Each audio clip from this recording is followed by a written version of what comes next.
Solapur rotary club MIDC उद्योग bank माजी कर्मचाऱ्यांचं सांस्कृतिक मंडळ गेली 59 वर्ष या ठिकाणी गणेशोत्सवामध्ये एक बौद्धिक व्याख्यानमाला चालवली जाते। त्याचं 59वं वर्ष यंदा चालू आहे। मला वाटतं की महाराष्ट्रामध्ये पुण्याची वसंत व्याख्यानमाला आहे, अशा काही नामवंत व्याख्यानमाला आहेत। अगदी त्याच ताकदीची त्याच धर्तीची अशी व्याख्यानमाला सोलापूरमध्ये इतके वर्ष चालू आहे, 6 दशकं चालू आहे। ही एक मला खूप आश्चर्याची गोष्ट वाटली आणि जे संयोजक आहेत या व्याख्यानमालेचे त्यांचं मी खूप मनापासून अभिनंदन करतो। त्याचप्रमाणे आज या ठिकाणी रोटरी क्लबने हा संवादाचा कार्यक्रम आयोजित करण्यामध्ये पुढाकार घेतला, याबद्दल रोटरी क्लबचे अंबादास गट्टमजी, लचमपुरेजी, इंदापुरेजी, कनकेजी, मानेकरीजी, गज्जम सर आणि सर्व उपस्थित रोटेरियन्स, कदाचित माझ्याकडून काही उल्लेख राहून जातील, पण आता थोडी वेळेची पण मर्यादा आली, त्यामुळे सर्व रोटेरियन्स आणि आपण सर्व या ठिकाणी आज उपस्थित असलेले सामाजिक जाणीव जपणारे असे सर्व लोक, आपल्या सर्वांचे मी खूप मनापासून आभार मानतो। आणि थेट मी खरं तर मुद्द्यालाच सुरुवात करतो। मी आपले 25 ते 30 मिनटं आज घेईन आणि त्यानंतर आपल्याला काही विचारायचं असेल मला या कामाविषयी तर आपण मला विचारू शकता। सोलापूरमध्ये मी आलो आणि मी आज खूप धन्य झालो आणि त्याचं कारण म्हणजे आज माझ्या झालेल्या इथल्या विशेष अशा माणसांच्या भेटी। आपल्या सर्वांना माहिती आहे की एक गोष्ट आपण खूप वेळा ऐकली की एका गावात दुष्काळ पडतो आणि सगळे लोक म्हणतात की महादेवाच्या पिंडीवरती दूध ओतायचं आहे आणि ते दूध जर ओतलं तर पाऊस पडेल, असं गावातला जो एक साधू असतो तो सांगतो आणि मग सगळेजण म्हणतात की चला आपण दूध ओतू आणि मग तो दिवस ठरवतात महाशिवरात्रीला। बहुतेक लोक पिठाचं पाणी आणतात, पाणी घालून दुधात थोडंसंच दूध आणि बरंचसं पाणी आणतात आणि ओततात आणि तो गाभारा काही भरत नाही। गाभारा भरत नाही तोपर्यंत पाऊस पडणार नाही आणि एक म्हातारी येते आणि ती 4च दुधाचे थेंब टाकते, तिच्याकडे तेवढंच दूध असतं बकरीचं, तिच्याकडे काहीच नसतं, पण ती प्रामाणिकपणे भेसळ न करता ते 4 थेंब टाकते आणि अचानकपणे पाऊस पडायला लागतो। तर ती त्या 4 थेंबांची ताकद असते जे प्रामाणिकपणे तिने अर्पण केलेले असतात ईश्वराला। मला असं वाटतं की आज ऑलमोस्ट निम्म्या खुर्च्या रिकाम्या आहेत, पण मला त्याच्याबद्दल काही दुःख वाटत नाही। त्याचं कारण म्हणजे आज या ठिकाणी भगवान रामपुरे सर माझ्यासमोर बसलेले आहेत आणि तो एक थेंब म्हणजे देवाची सगळी सेवा आहे किंवा ती परिपूर्णता आहे असं मला वाटतं। ते आहेत म्हणजे मी समजतो की सोलापूरचा प्रत्येक व्यक्ती, प्रत्येक संवेदनशील माणूस, समाजावर प्रेम करणारा, सामाजिक जाणीव जपणारा, कला आणि शिल्पकला, साहित्यकला, वाचन संस्कृती या सगळ्यांशी नाळ जुळलेला आज एक प्रत्येक व्यक्ती तो उपस्थित आहे त्यांच्या रूपाने, असं मी मानतो। मी त्यांना मनापासून अभिवादन करतो। आज मी त्यांचा स्टुडिओ पाहिला आणि मी त्यांना भेटलो, त्यांनी येऊन स्नेहालयाच्या युवा शिबिराचा समारोप केला आणि तिथे त्यांनी माझं शिल्प बनवलं आणि ते पण खूप अद्भुत आहे। अगदी कमी वेळामध्ये, काही मिनिटांमध्ये त्यांनी असं शिल्प बनवलं की मी त्यांना माझी कॉमेंट सांगितली की बऱ्याच दिवसांनी मला स्वतःबद्दल प्रेम वाटायला लागलं ते पुतळ्याकडे बघून, इतकं जबरदस्त। आणि त्यांच्या पुढच्या पिढीला पण मी भेटलो, आज देवेंद्रला भेटलो, सागरला भेटलो। एक पाऊल पुढे सोलापूरचं एक पाऊल कलेच्या क्षेत्रात, शिल्पकलेच्या क्षेत्रात पुढंच पडतं आहे ही अनुभूती आज मला आली आणि खूप माझा दिवस प्रसन्न झाला। मी खरं येण्याचं एक महत्त्वाचं कारण म्हणजे माझे सहकारी रमाकांत डोडदी, ते आज इथं उपस्थित आहेत। रमाकांत सगळ्यांना उठून तो हाय म्हण। तर हा रमाकांत जो आहे हा तुमचा सोलापूरकर आहे आणि तो गेली 4 वर्ष माझ्यासोबत काम करतो। त्याच्या आधी तो भारतातल्या एका प्रसिद्ध व्यक्तीबरोबर म्हणजे डॉक्टर भरत वाटवानी यांच्याबरोबर काम करत होता। त्यांना 2018मध्ये मानसिक आरोग्याच्या क्षेत्रात रॅमन मॅग्सेसे अवॉर्ड मिळालं आणि त्यानंतर त्यांनी आणि आम्ही मिळून मानसिक आरोग्याच्या क्षेत्रात काम सुरू केलं, पण आम्हाला त्या क्षेत्राची खरंच फारशी माहिती नव्हती। पण रमाकांत एक अनुभवी व्यक्ती होता, 10 वर्ष त्यांनी या क्षेत्रात काम केलं आणि त्यामुळे हे काम आमचं सुरू झालं आणि आता लवकरच 50,000 चौरस फुटांची बिल्डिंग पूर्ण होती आहे आणि त्यांनी 300पेक्षा जास्त रुग्णांना घरी पोहोचवलं। फक्त भारतातले नाही तर बांगलादेश, नेपाळ, भारतातली सगळी राज्य, आणि त्यांना 2 वर्ष मोफत घरी मानसिक उपचारांची औषधं दिली जातात। त्यांचं सतत काउन्सिलिंग केलं जातं, त्यांच्या रोजगाराचं काय चाललं आहे, कौटुंबिक जीवन कसं आहे, घरचे लोक त्याला कसं वागवतात पेशंटला, अहोरात्र हा माणूस काम करतो. आणि त्याचा भाऊ म्हणजे या व्याख्यानमालेचा वन ऑफ द ऑर्गनायझर्स आहे, बाळकृष्ण, तुम्हाला माहिती आहे, जे पत्रकार म्हणूनही इथं काम करतात. आणि त्यांनी सांगितलं की यायलाच पाहिजे, एवढी मोठी परंपरा असलेली ही व्याख्यानमाला आहे. आणि माझ्या मनात एक सुप्त इच्छा आणि आकर्षण होतं की आता जो आम्हाला देवस्वरूप अशी व्यक्ती वाटते या क्षेत्रातली, एक उंच व्यक्ती वाटते, ती म्हणजे आमचे भगवान सरांचा स्टुडिओ मला पाहता येईल आणि त्यांच्या कामाला पाहता येईल. आणि असे सगळे सुप्त हेतू मनामध्ये ठेवून मी आज इथं आलो आणि धन्य झालो. आणि रोटरी क्लबच्या सर्व सदस्यांची माझी भेटीगाठी चालूच आहेत सकाळपासून. मी आल्यापासून त्यांनी मला रिसीव केलं. तर रोटरी क्लब हा प्रबोधनासाठी एक उत्तम काम करतं आहे. आता खूप रोटरी क्लबशी, आमच्याही गावात रोटरी क्लब आहेत, पण हा तुमचा उपक्रम फार उत्तम आहे. कारण काहीतरी वाटपाचे कार्यक्रम सतत होतच असतात, समाजात गरजूंची संख्या कमी नाही, पण पुढच्या पिढ्यांसाठी बुद्धीची मशागत फार महत्त्वाची आहे. आणि म्हणून या सांस्कृतिक व्याख्यानमालेच्या माध्यमातून मी म्हणतो की एक माणसाचं जरी चरित्र आणि चारित्र्य आपण बदलू शकलो तरी तो काही कमी उपलब्धी समजण्याचं कारण नाही आजच्या काळामध्ये. तर तुम्ही खूप उत्तम काम करताय, मी तुम्हाला सलाम करतो. आणि आता माझ्या मूळ विषयाकडे वळतो. माझा विषय आहे प्रेरणांचा प्रवास. तुम्ही पाहिलेच न्यायालयाचे काही एक प्रकल्प आहेत आणि ह्या प्रकल्पांमधून अनेकविध स्वरूपाच्या लोकांची सेवा केली जाते. पण हा प्रवास कसा सुरू झाला आणि कोणत्याही सामाजिक कार्यकर्त्याच्या जीवनामध्ये हा प्रवास कसा सुरू होतो, आणि तो सांगण्यापूर्वी एक सांगणं गरजेचं आहे की हे जे सगळं काम आहे, हे जे सगळं तुम्ही पाहिलं आणि आता मी ज्याच्याबद्दल बोलणार आहे, तो काही माझ्या एकट्याचा प्रवास नाही आणि ते काही माझ्या एकट्याचं कर्तृत्व नाही. जेव्हा एक मोठी सामाजिक संस्था तयार होते, ती 35 वर्षापेक्षा जास्त काळ काम करते, तर एक माणूस काही करू शकत नाही. ही समष्टीची ताकद असते. म्हणजे एका ध्येयासाठी जेव्हा माणसं एकत्र येऊन चालायला लागतात, त्यावेळेला त्या समष्टीची, त्या संघटनेची, त्या उद्देशासाठी, त्या नैतिक उद्देशाची ती ताकद असते, ज्याच्यामुळे सामाजिक बदल घडून येत असतात. आणि म्हणून त्याचा मी त्या अनेक लोकांनी याच्यामध्ये काम केलं आहे. आणि त्यातले बरेचसे लोक आज हयात पण नाहीत, आणि जे हयात आहेत त्यातल्या फारच थोड्या लोकांविषयी तुम्हाला सांगूनही उपयोग नाही, कारण की त्या लोकांविषयी तुम्हाला काहीच माहिती नाही. पण अशा सगळ्या ज्ञात अज्ञात लोकांचा प्रतिनिधी म्हणून मी तुमच्याशी बोलतो आहे. त्यामुळे मी जेव्हा मी म्हणतो तर ते मी नसून आम्ही आहे. त्या वेळेला आम्ही सगळे जे बरोबर असलेले लोक होतो, आम्ही सगळ्यांची मिळूनची ही गोष्ट आहे. आणि हा प्रेरणांचा प्रवास आहे जो मी तुमच्याशी शेअर करायला या ठिकाणी आलेलो आहे. तर कुठल्याही सामाजिक कामाची जी सुरुवात असते ती कुठल्या तरी प्रेरणेमधून होत असते. आणि त्या प्रेरणा अशा स्पेशल नसतात, त्या प्रेरणा तुमच्या पण अवतीभोवती असतात. पण काही लोकांना असं वाटतं की या प्रेरणा ज्या आहेत त्या नुसत्याच पाहायच्या, अनुभवायच्या, सोडून द्यायच्या, असं करता उपयोगी नाही. आपल्यापैकी प्रत्येकजण सिग्नलवर जातो. सिग्नलवरती एक 12-13 वर्षाची मुलगी तुमच्या गाडीचे काच अशी वाजवते आणि ती म्हणते काहीतरी खायला द्या, मी उपाशी आहे. तेवढंच नाही तर माझ्या कडेवरचं बाळ पण उपाशी आहे. मग तुम्ही हळूच तिच्या खाली बघता आणि तुमच्या लक्षात येलं ती 6 किंवा 7 महिन्याची प्रेग्नंट आहे, तिचं पोट आलेलं आहे.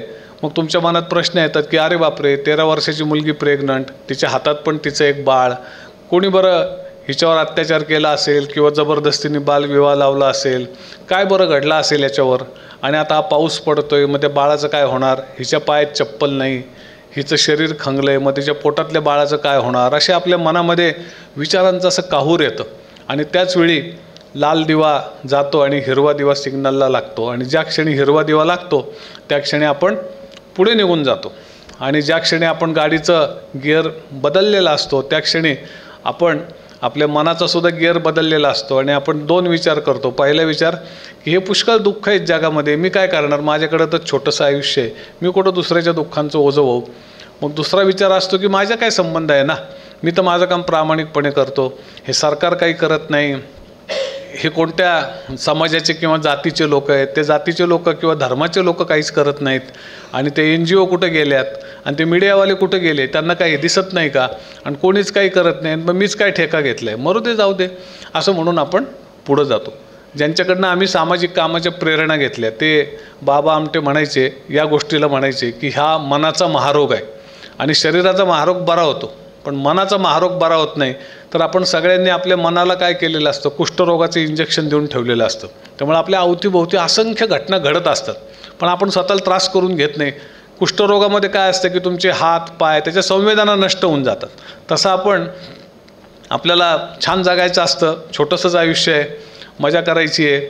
आपल्यासमोर मी, माझं घर, माझी बायका, मुलं, अजून काय व्यवसाय, ठराविक उद्दिष्ट असतात. त्यामुळं मी म्हणतो की आता माझ्या डोक्याला मी त्रास करून घेणार नाही आणि मग मी त्रास करून घेत नाही. मी पोटभर जेवतो, मी आरामशीर झोपतो, मी माझ्या मुलाबाळांची खूप काळजी करतो. माझ्या मुलीची कोणी छेड काढली तर मी खून करायला उठतो. पण समोर 12-13 वर्षाची प्रेग्नंट मुलगी, हातात एक बाळ बघून मला नाही वाटत की मी त्याच्यात काही करायला पाहिजे. मी म्हणतो ज्याची मुलगी असेल तो बघेल, माझा काय ठेका आहे का काय, मी काय करायचं. तर सांगायचा मुद्दा असा की याला बाबा आमटे म्हणतात मनाचा महारोग.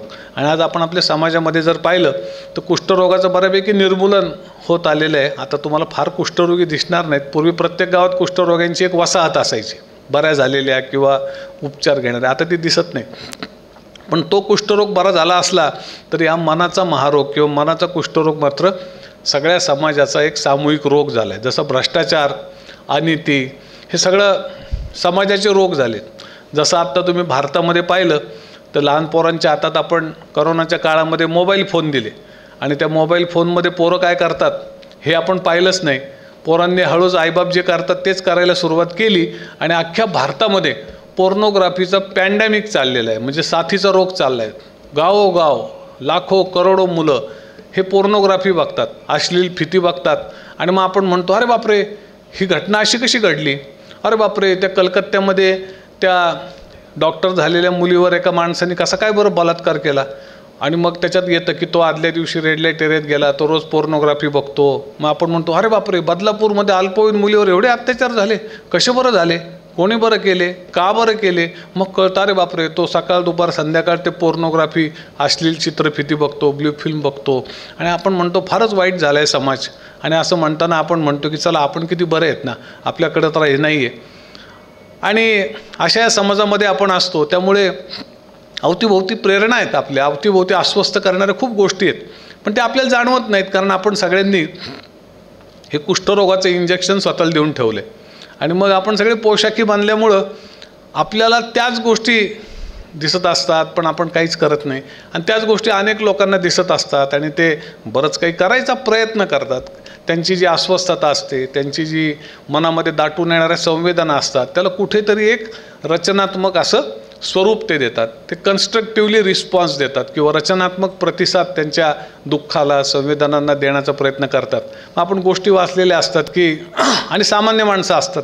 त्या सामान्य माणसं जेव्हा प्रेरणांना प्रतिसाद देतात ना, त्यातून खूप असामान्यत्व निर्माण होतं आणि असामान्य माणसं घडतात.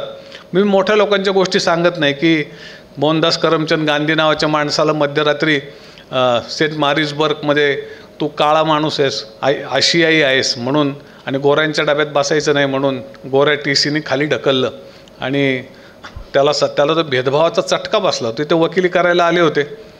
दादा अब्दुल्ला फर्मची बाजू मांडायला दक्षिण आफ्रिकेमध्ये ते गेले होते आणि ज्या क्षणी 1908मध्ये हा झटका त्यांनी खाल्ला आणि भेदभावाचा त्यांनाच झटका बसला, त्यावेळेला मोहनदास करमचंद गांधी नावाच्या माणसाच्या मनात एक भावना निर्माण झाली की हा जो वंशभेद आहे आणि वंशावर आधारित जो भेदभाव आहे, अत्याचार आहे, तो नष्ट केला पाहिजे.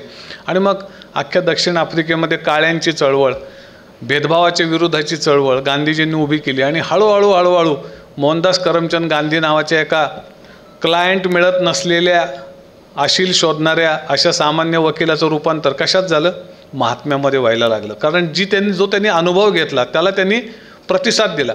ते असं नाही म्हटले आपलं नशीब खोटं होतं म्हणून एक वाईट गोरा माणूस आपल्याला मिळाला.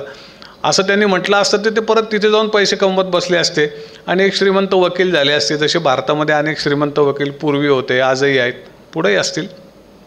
तर छोट्या माणसाची गोष्ट. किंवा तुम्हाला माहिती आहे की डॉक्टर आंबेडकरांना ते इंग्लंडमधनं शिकून आले, पण त्यांच्या कॉलेजमधला शिपाई त्यांना सांगायचं की तुम्ही हे स्टीलचं भांडं तुम्हाला नाही आहे पाणी प्यायला, तुम्ही खापराच्या भांड्यातूनच पाणी पिलं पाहिजे. त्यांना कळलं अरे बापरे, किती माणूस शिकला, किती तो उंच झाला, ज्ञानाने विद्वत्तेने श्रेष्ठ झाला, तरी पण त्याच्या जन्मजातीच्या आधारावर त्याच्या गळ्यात मडकं बांधतात, थुंकू नको इकडं तिकडं, त्याच्या हातात खापराचं भांडं देतात, त्याच्याने पाणी प्यायला लावतात.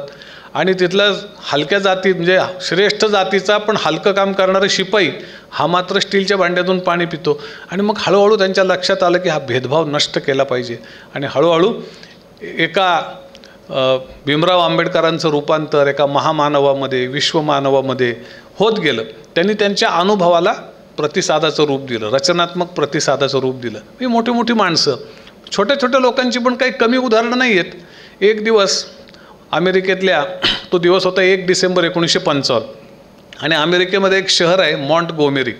त्याच्यामध्ये आपली रात्रीची ड्युटी संपून एक रोझा पार्क नावाची महिला होती, काळी महिला होती, ब्लॅक होती, आणि दिवसभर शिकलेली नव्हती, आणि दिवसभर ती लोकांचे धुणे भांडे करायची, त्याच्यानंतर स्वयंपाकाचे कामं करायची, घरं पुसून द्यायची. थकून वागून ती बसमध्ये बसली तिच्या घराकडे जायला, आणि ती बसल्यानंतर तिथे बसमध्ये गर्दी होती. थोड्या वेळाने गोरा माणूस आला आणि त्याने तिला सांगितलं उठ. ती म्हणली मी का उठायचं, ही तर तिकीट काढून बसलेली आहे. तो म्हणलं इथं नियम लिहिला आहे, जर गोरा माणूस उभा असेल तर काळ्यांनी पटकन त्याला जागा दिली पाहिजे. तो तिच्याकडे बोर्ड दाखवतो, म्हणतो उठ. ती म्हणते मी नाही उठणार, मी पैसे देऊन तिकीट काढलेले. तो गोरा माणूस सांगतो कंडक्टरला बस थांबवा आणि ह्या बाईला उतरवा. ती थकलेलीच असते आणि तिला खूप रागही येतो की मी इतकी थकले, मी तिकीट काढले, मी इथं बसले आणि मला उतरा म्हणतात. ती म्हणते मी नाही उतरणार. आणि त्या गाडीतले गोरे कंडक्टर आणि 2 गोरे माणसं मिळून, त्याच्या स्त्रिया पण होत्या, तिला खाली ढकलतात. ती खाली पडते.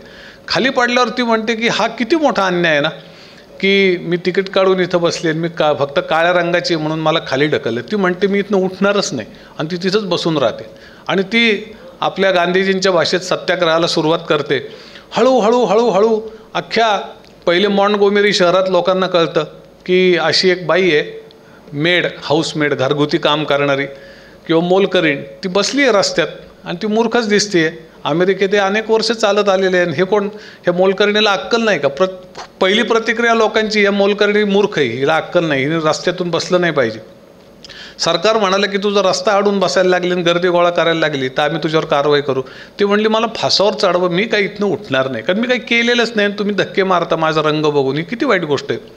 अमेरिकेमध्ये शिकलेल्या काळ्या लोकांची संख्या कमी नव्हती, खूप होती. त्या काळामध्ये शिकत होते लोक, आशियाई लोक तर होतेच.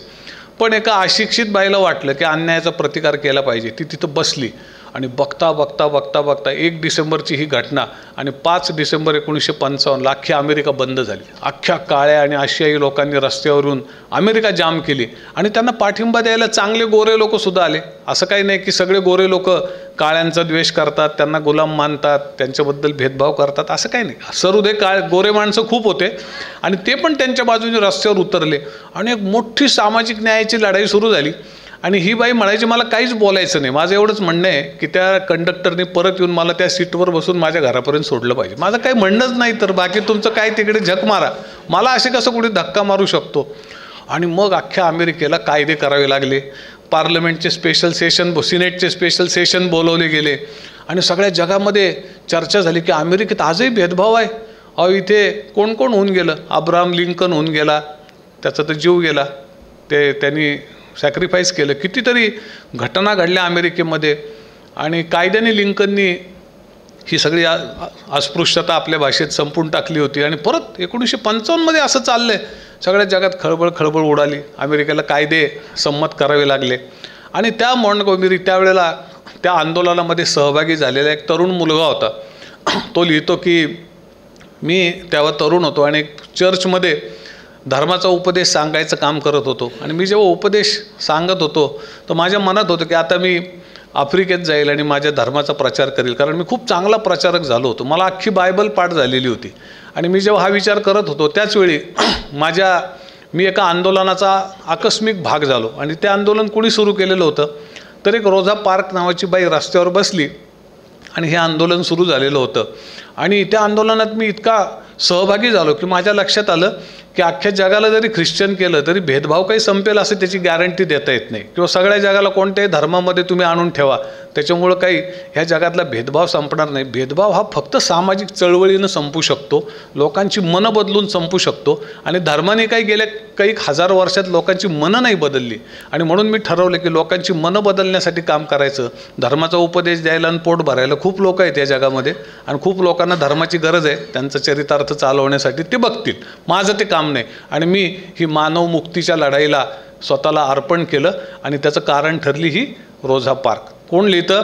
Martin Luther king junior. त्याला आता किंग म्हणतात. आता सध्या मोठी एक पदयात्रा चालली आहे, खूपसे लोक अमेरिकेमध्ये आहेत. गांधी किंग पदयात्रा अख्ख्या अमेरिकेमध्ये परत एकदा भेदभावाच्या विरुद्ध संदेश देण्यासाठी एक यात्रा चाललेली आहे. तुम्हाला माहिती असेल काही लोकांना जे थोडे फेसबुकवर या विषयात ॲक्टिव्ह असतील त्यांना. आणि त्याचं कारण असं आहे की आता कातडी बघून परत गोळ्या घातल्या जातात, भोसकलं जातं. तुम्ही पाहता पेपरमधल्या बातम्या, माध्यमातल्या बातम्या. परत एकदा भेदभावाच्या विरुद्ध लढाई सुरू झाली आणि त्या शांती यात्रेला नाव आहे गांधी किंग पदयात्रा. मी तुम्हाला सांगायचा हा प्रयत्न करतो की करोडो लोकांना माहिती होतं असं भेदभाव आहे. बसमध्ये लिहिलं आहे काळ्यांनी अजिबात सीट बसायचं नाही, जर गोरा माणूस आला तर खाली करून दिलं पाहिजे. रोजा पारकरसारखी अशिक्षित अडाणीबाई जेव्हा रस्त्यावर बसली तेव्हा कितीतरी शहाणे काळे माणसंसुद्धा होते ज्यांनी हा अनुभव घेतला होता भेदभावाचा, पण त्यांना नाही वाटलं पटकन सपोर्ट करावा किंवा ह्या विषयावर कधीतरी आवाज उठवावा असं त्यांना नाही वाटलं. गांधीजींच्या आधी काही लोक रेल्वेमधून फेकले गेले होते आणि त्यांना नाही वाटलं की अरे या भेदभावाचा मुकाबला केला पाहिजे.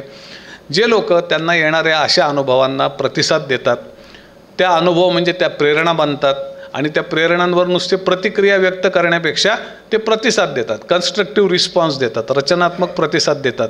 ते लोक सामाजिक बदलाची पायाभरणी करत असतात. आणि आपलं सुदैव असं आहे की आपल्या देशामध्ये सुद्धा असे असंख्य लोक आहेत आणि पूर्वी होते, आजही आहेत. आणि आपलं नशीब चांगलं असेल तर अशा माणसांची ही पिढी कदाचित पुढच्याही काळामध्ये आपल्या देशाला बदलाच्या दिशेनं घेऊन जाणार आहे, परिवर्तनाच्या दिशेनं घेऊन जाणार आहे. एक नवं आशावादी जग निर्माण करण्यासाठी आपल्याला सगळ्यांना मोटिवेट करणार आहे. माझी सुरुवात अशीच झाली. मी ज्या वेळेला 1982 साली 8वीमध्ये शिकत होतो आणि माझं गणित फार कच्चं होतं आणि वडील म्हणले, हे बघ गणितात नापास झाला तर 10वीला पास होता येत नाही, तर तुला पास तर व्हायलाच पाहिजे. तर मला गणित काय जमतच नव्हतं. ते आकडे बघितले की मला चक्कर यायची, झोप यायची, म्हणजे मला ते आवडत नव्हतं. म्हणून मी पण ते म्हणले तुला पास तर होणं अनिवार्य आहे. तर मी म्हटलं चला पास तर व्हायचं आहे तर क्लास लावतो, कारण मला ते डोक्यावरूनच जायचं. म्हटलं चला.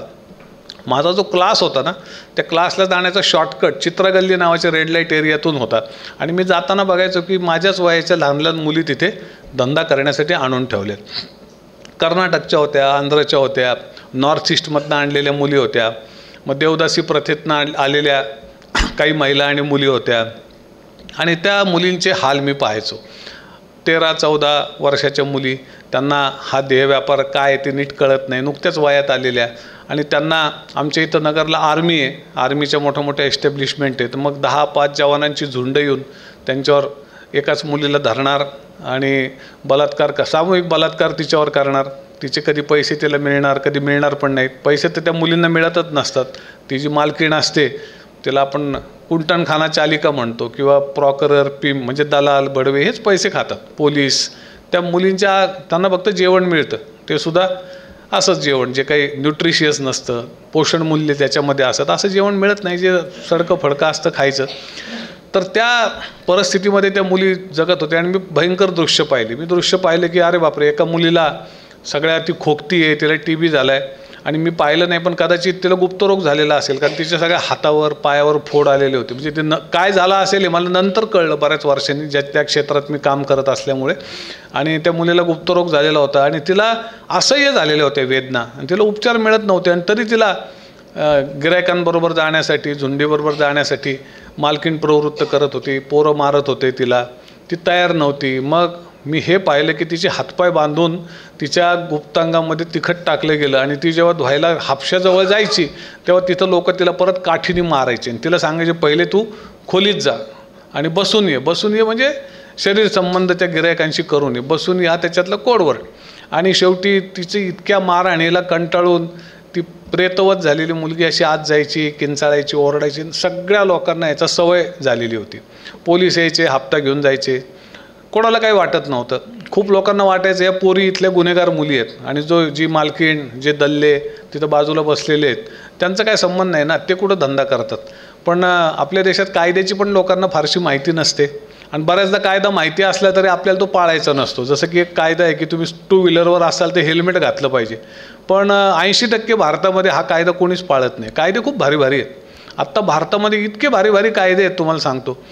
आणि एक कायदा तो खूप जुना आहे, म्हणजे इंग्रजांच्या काळामध्ये वेश्यांची भरती केली जायची. काही विशिष्ट भटक्या विमुक्त दलित जातीतल्या महिला मुलींना घेऊन सैन्याला त्यांना पुरवलं जायचं. जसं सैन्याला आचारी लागतो, न्हावी लागतो, चांबार लागतो, त्यांचे करणारा गनर लागतो, तशाच प्रकारे या महिलांना पण रिक्रूट केलं जायचं. आणि त्याचं कारण म्हणजे हे सगळे जे सैन्य होतं ते परदेशातून इथं आलेलं होतं, त्यांचं कुटुंब मागं सोडून. आणि मग त्यातूनच आपण पाहतो की त्याला आपण त्या वंशसंकर त्यांचा इथे व्हायचा. आपण त्या गोरटेल्या लोकांना अँग्लो इंडियन असंही कधी कधी म्हणतो. तर अशा प्रकारे त्यांची सोय होण्यासाठी सैनिकांची इथे या महिला रिक्रूट केल्या जायच्या. आणि नंतर भारताला स्वातंत्र्य मिळाल्यावर 1956 साली डॉक्टर आंबेडकरांनी, ते कायदा मंत्री होते, त्यांनी एक कायदा मांडला ज्याचं नाव होतं suppression of immoral trafficking act, SITA act. आणि त्याच्यामध्ये इतके भारी भारी बदल झाले.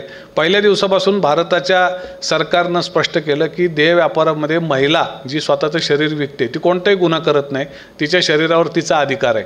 पण तिचं शरीर विकायला जबरदस्ती करणं, तिची कमाई खाणं, ती अल्पवयात असताना तिच्याकडून धंदा करून घेणं, हे फार गंभीर अपराध आहेत.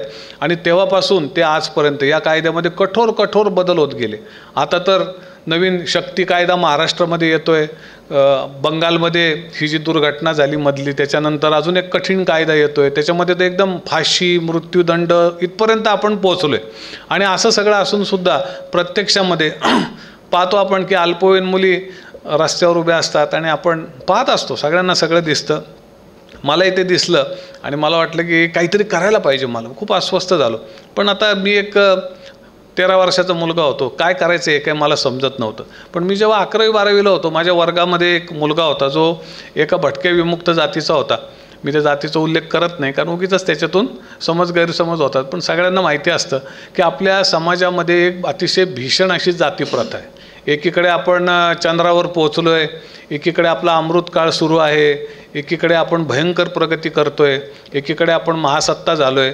आणि दुसरीकडे काय तर आपल्या देशामध्ये 60 लाख महिला मुलं देह व्यापारामध्ये आहेत. त्यातले निम्म्यापेक्षा जास्त अल्पवयीन आहेत.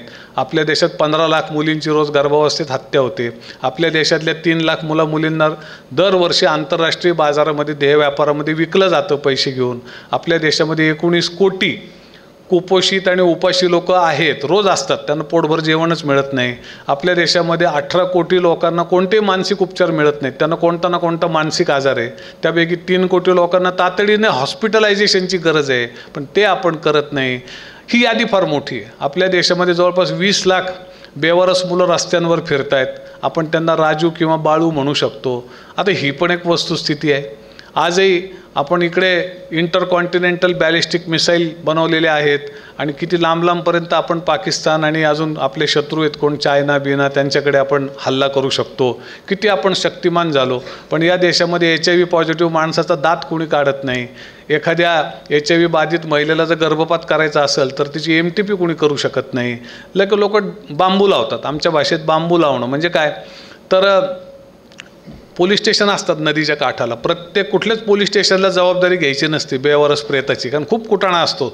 मग प्रत्येक पोलीस स्टेशनमध्ये एक बांबू मामा असतो. तो बांबू मामा काय करतो, त्याच्या पोलीस स्टेशनच्या हद्दीमध्ये प्रेत आलं की तो त्याला बांबू लावतो, म्हणून त्याला बांबू मामा म्हणतात. मग बांबू मामा काय करतो, पुढच्या पोलीस स्टेशनच्या हद्दीत प्रेत ढकलतो. तो पोलीस स्टेशनवाला काय करतो, तो तिथे एक बांबू मामा असतो, तो पुढे ढकलतो. असं करत करत थेट हे सगळे बांबू मामा मिळून ते जे बेवारस प्रेत असतं ते थेट समुद्रापर्यंत ढकलत राहतात आणि त्यांची जबाबदारी टाळत राहतात. तर सांगायचा मुद्दा असा आहे की ह्या सगळ्या कॉन्टेक्स्टमध्ये हे अशी सगळीकडे जबाबदारी झटकण्याची आपल्या देशाची मानसिकता आहे आणि आपण उघड्या डोळ्यांनी बघतच नाही आहे. हल्ली आपण जे कानाने ऐकतो त्याच्यावर फार विश्वास ठेवतो आहे आणि हल्ली आपल्याला समोर जे दिसतंय ते आपल्याला सगळं खोटं वाटतं, आहे की नाही. तर आता ह्याला काय म्हणायचं हा ज्याचा त्याचा प्रश्न आहे, पण दिसतंय ते हे सगळं असं आहे. आणि मग ह्या सगळ्या पार्श्वभूमीवर आणि काही काही विषयांबद्दल तर आपण बोलू पण शकत नाही. म्हणजे काय की मी तुम्हाला म्हटलं तसं की ही जी जन्मजात जाती प्रथा आहेत, आपण इतकी प्रगती केली, कायद्याने सगळी गोष्टी झाली, पण आजही तुमच्या गावात दरोडा पडला की पटकन तोंडात काय येतं, फलाण्या जातीच्या लोकांनी घातला असेल. आत्तापर्यंत 15 वर्षापूर्वीपर्यंत अख्ख्या समाजाचा महिला एका जातीचे लोक डोक्यावर घालून व्हायचे आणि आपण काय म्हणायचं त्यात काय वाईट आहे, ते त्यांच्या जातीचं कामच आहे ना. तर एका जातीच्यावर फारच वाईट परिस्थिती आहे. म्हणजे त्यातल्या महिला मुली ह्यांना देह व्यापारामध्ये वापरलं जातं, तमाशा थिएटरमध्ये नाचायला आणलं जातं, देह व्यापारात वापरलं जातं. तमाशा थिएटरमध्ये काय थोडासा कल्चरल परफॉर्मन्स असतो, नंतर सगळ्या लोकांची त्या महिलांवर आणि मुलींवर वाईटच नजर असते. लोक काही नुसतं सिनेमाच्या गाण्यावरचा नाच बघायला तिथं आलेले नसतात. मग त्यांच्यावर जबरदस्तीने वेश्यावृत्ती लादली जाते. असा आमचा अनुभव आहे, कारण आम्ही त्याच्यात कामच करतो. तर माझा जो मित्र होता ना, मी तुम्हाला जी गोष्ट सांगत होतो की मी कशाने अस्वस्थ झालो, मी माझ्या मित्राच्याकडे गेलो. माझा मित्र त्या समाजातला होता ज्या समाजामध्ये देह व्यापार हा जातीचा व्यवसाय समजला जात होता. आणि मी पाहिलं की त्याची 16 वर्षाची बहीण धंदा करते, त्याची 40 वर्षाची आई धंदा करते, त्याची 70 वर्षाची म्हातारी आजी चहाच्या कपावर गिरायकाबरोबर जाते, आणि पुरुष लोक मस्त चखणा घेऊन बसलेत, टँगो मँगो घेऊन बसलेत, हातभट्ट्याच्या फुगे म्हणतात त्याला, फुगे म्हणजे प्लॅस्टिकमध्ये हातभट्टी बांधून आणतात, त्याला फुगा म्हणतात. आता इथं काय म्हणतात सोलापुरात माहीत नाही, मी आमच्या इकडचं सांगतोय. तर ते घेऊन बसलेत आणि त्यांना काही वाटत नाही, ते पैसे घेता येतात, गिरायकांना म्हणतात जा आतमध्ये. आणि मी एकदम शहारलो, अरे बापरे इथं फार भयानक परिस्थिती. आणि मी त्याला विचारलं, अरे तुला कसं काय वाटत नाही का रे हे तर सगळं असं? तो म्हणे मी काहीच करू शकत नाही, मी इथून लवकरात लवकर शिक्षण घेऊन काहीतरी ITIचा कोर्स करणार आहे आणि पळून जाणार आहे, कारण हे सगळं बदलू शकत नाही. हे सगळं जातीचं जन्मजात जातीप्रथेचं जे वास्तव आहे, तुम्ही 100 कायदे आणा आणि किती मोठे फुले आंबेडकर बुद्ध सगळे पचून बसलेले आहे हा समाज, आणि तिथंच आहे परत. आणि भयानक परिस्थिती येतो. तो म्हटलं मी इथनं पळून जाणार आहे आणि तू पण कशाला डोकं लावतो. मी त्या क्षणी एक विचार माझ्या मनामध्ये आला की देवाची कृपा आहे की माझी आई मास्तरीण आहे, माझे वडील कॉलेजमध्ये शिकवतात, फिजिकल डायरेक्टर आहेत, खेळाडू आहेत, प्रतिष्ठित व्यक्ती आहेत. आणि माझा भाग्य आहे की मला अशा आईबापाच्या घरामध्ये जन्माला घातलं जिथे माझी शिकणारी 4थी पिढी होती. माझे आजोबासुद्धा नायब तहसीलदार होते त्या काळामध्ये, म्हणजे 1920 साली. तर शिकणारी माझी 4थी पिढी होती. जर माझ्यावर देवाने ही कृपा केली नसती आणि जर माझा इथे जन्म झाला असता आणि मला जर माझे आई बाप, आई बहीण आजी जर मला इथे दिसली असती असा धंदा करताना, आणि हे वेडेवाकडे गिरायकं, त्यांच्या टोळ्या, त्यांचे गँगरेप, हे सगळं जर मला दिसलं असतं तर मी काय केलं असतं? का मी असं म्हटलं असतं अरे अरे हे फार वाईट आहे, हे कुणीतरी बदललं पाहिजे? आपल्या समाजामध्ये जेव्हा कोणाला काहीच करायचं नसतं ना, तेव्हा प्रत्येकजण काय म्हणतो, कोणीतरी काहीतरी केलं पाहिजे, कोणीतरी आता हे बदललंच पाहिजे. आणि आपल्याला असं वाटतं की असं वाक्य बोलूनच आपण फार क्रांतिकार्य केलेले, कोणीतरी काहीतरी केलं पाहिजे. पोलीस काय करतात, पुढारी झोपले का, ह्यांनी काय करायचं, सगळं आपण लोटायला शिकलेलो आहे. 150 कोटीची गर्दी जमा झालेली आहे स्वातंत्र्यानंतर 78 वर्षामध्ये. पण याच्यामध्ये 2 लाख तरी सिव्हिल सोसायटी आहे का? खरंच आपल्या कर्तव्याची जाणीव असणारे नागरिक आहेत का आपल्या देशामध्ये? तुम्हीच विचार करा. याचं उत्तर तुम्हाला स्वतःशीच द्यायचं आहे. तुमच्या प्रत्येकाच्या घरामध्ये तुमच्या जातीप्रमाणे, धर्माप्रमाणे ज्ञानेश्वरी, गीता, बायबल, कुराण, हरिपाठ 100% असणार, आणि असायलाच पाहिजे, काय वाईट नाही, चांगली गोष्ट आहे. पण तुमच्यापैकी किती लोकांच्या घरामध्ये भारताच्या संविधानाची एक प्रत असते? आपण आपल्या धार्मिक सणांच्या दिवशी पूजा करतो आपल्या धर्मग्रंथाची, पण 26 नोव्हेंबरला भारताचा संविधान दिवस असतो. त्या दिवशी किती लोक आहेत जे संविधानाची पण पूजा करतात? कारण ते आपलं सर्वोच्च धर्मग्रंथ आहे. आपला जो राष्ट्रधर्म आहे तो आहे आपलं संविधान, आणि त्याच्यानंतर सगळं येते, गीता, बायबल, कुराण, जे काय असेल ते, जैन दावेस्ता, खूप गोष्टी आहेत, ते सगळं त्याच्यानंतर आहे. पहिला आपला धर्मग्रंथ आहे आपलं संविधान. आपल्या घरामध्ये त्याला तो दर्जा असतो का? 26 नोव्हेंबरला किती लोकांना संविधान आठवतं आणि ते म्हणतात आपल्या घरातल्या मुलांना की बाळा हे पण तुला वाचायला पाहिजे बरं का? माहीत नाही. लोकांना जर विचारलं, सांगा बरं भारताच्या घटनेमधले 11 मूलभूत कर्तव्य, अधिकार प्रत्येकजण सांगू शकतो भारतामध्ये, नाही सांगतायत, मोगम सांगतील काहीतरी. आणि तुमचे कपाटं कोटनी भरलेत, सूटनी भरलेत, असंख्य कपडे आहेत. बायका तर आम्हाला बोलवून सांगतात, अहो त्या साड्या घेऊन जाता का? खूप साड्या झालं, आता आमचं लग्न होऊन इतके वर्ष झाले, 40 वर्ष, कपाटं गेली आणि आता साड्या घालत नाहीत. आणि आमची ती सून त्याला इतक्या वेळा म्हणला की इतक्या चांगल्या साड्या आहेत, घाल घाल घाल, ती म्हणते तुम्हीच 2-2 नेसा, मला नका सांगू. आता काय करू या साड्यांचं, तुम्ही घेऊन जा असं सांगतात आम्हाला. आम्ही आणतो, त्याचा उपयोग करतो, सद्भावना असते त्याच्यामागं लोकांची. पण मी तर प्रत्येकाला विचारतो, अहो एवढे कपडे आहेत तुमच्याकडं आणि एका भारताचा तिरंगी झेंडा आहे का तुमच्याकडं?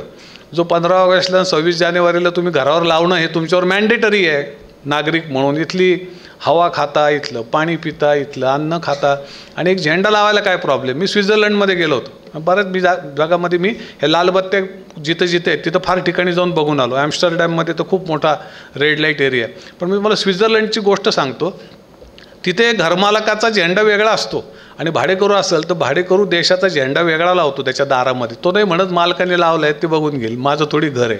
तो त्याच्या दारात पण एक त्याच्या देशाचा झेंडा लावतो. एक पण घर नाही सापडणार तुम्हाला ज्या घराच्या वरती त्या देशाचा राष्ट्रध्वज नाही. आणि आपल्या इथं सुद्धा आता सगळे नियम शिथिल केले. तुम्ही तुमच्या घरावर रोज आपला झेंडा लावू शकता. किती लोक लावतात? राजकीय पक्षांचे लोक येऊन तुमच्या घरावर झेंडे लावून जातात. पण तुम्ही तुमच्या घरावर तिरंगी झेंडा लावण्याचे कष्ट घेता का खरोखर? सांगण्याचा मुद्दा असा आहे की आपल्या देशामध्ये सिव्हिल सोसायटी नावाचा प्रकार नाही. ही सगळी 150 कोटीची गर्दी आहे. आणि ही गर्दी काय आहे? ही गर्दी जे कानाने ऐकते त्याच्यावर विश्वास ठेवते. ही गर्दी स्वतःच्या डोळ्यांनी जे दिसतंय, स्वतःला जे जाणवतंय ते ॲक्नॉलेजच करायला तयार नाही. त्याचं कारण मी तुम्हाला सुरुवातीलाच सांगितलं, मनाचा महारोग. तर मी ते जेव्हा पाहिलं आणि मी खूप अस्वस्थ झालो. मी म्हटलं की आता मला काहीतरी करायला पाहिजे. काय करायचं ते समजत नव्हतं. खूप अस्वस्थता माझ्या मनामध्ये दाटली आणि मग मी एका प्रक्रियेमधनं गेलो. मग मी अण्णा हजारेंना भेटलो. मग मी बाबा आमटेंकडे गेलो. सगळ्यांची कामं पाहिली. अण्णा तर आमच्या गावाच्या शेजारीच. मग 87-88मध्ये आम्ही पोरं सगळे सायकलीवर डबे घेऊन जायचो आणि यादव बाबा मंदिराचे तिथे डबे खायचे आणि त्यांच्याबरोबर श्रमदान करायचं. आणि अण्णा काय सांग, अण्णा तुकाराम, नामदेव, ज्ञानेश्वर, चोखामेळा, ते संतांच्या विचारांनी भारावलेले व्यक्ती होते. त्या गोष्टी ते त्यांच्या विचारांनी त्यांच्या पद्धतीने सांगायचे. आम्ही त्यांच्याबरोबर असायचो. मग मला कळलं की एक विजया लवाटे नावाच्या बाई आहेत, वय होत्या, बऱ्याच वृद्ध आहेत, पुण्याच्या महापालिकेमध्ये काम करतात, नर्सचं काम करतात. आणि त्या बाईने तिच्या घरी 50 मुलं सांभाळलेत आउट हाऊसमध्ये. मग तिला भेटायला गेलो. मग ती म्हणली की मी इथे रेड लाईट एरियाचा जो दवाखाना आहे डॉक्टर कोटनीस हॉस्पिटल, त्याच्यामध्ये या बायकांच्या गुप्तरोगाचे उपचार करते. आणि मग त्या येताना मुलं घेऊन येतात. मग मुलं घेऊन येताना माझ्या लक्षात येतं की ही मुलगी जर मी आज वयात आली, हिला जर पटकन मी त्यातनं बाहेर नाही काढलं तर हिला उद्यापासून ही पण धंद्याला लागणार. मग मला वाटलं की ह्या मुलींसाठी मी काहीतरी करते. मग 2 मुली आणल्या, 4 आणल्या. बघता बघता एवढी पोरं लालबत्ती भागातले आले. मला वाटलं की यार ती तर एकदम सामान्य नर्स आहे.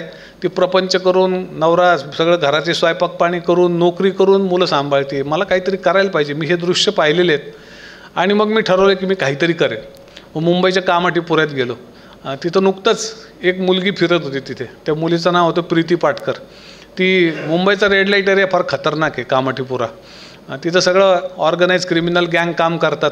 आणि त्याच्यात जाऊन तिने महापालिकेच्या शाळेत 2 रूम मिळवल्या होत्या आणि तिथे नाईट केअर सेंटर सुरू केलं होतं. जे लोक काय काय करत होते मी बघत होतो.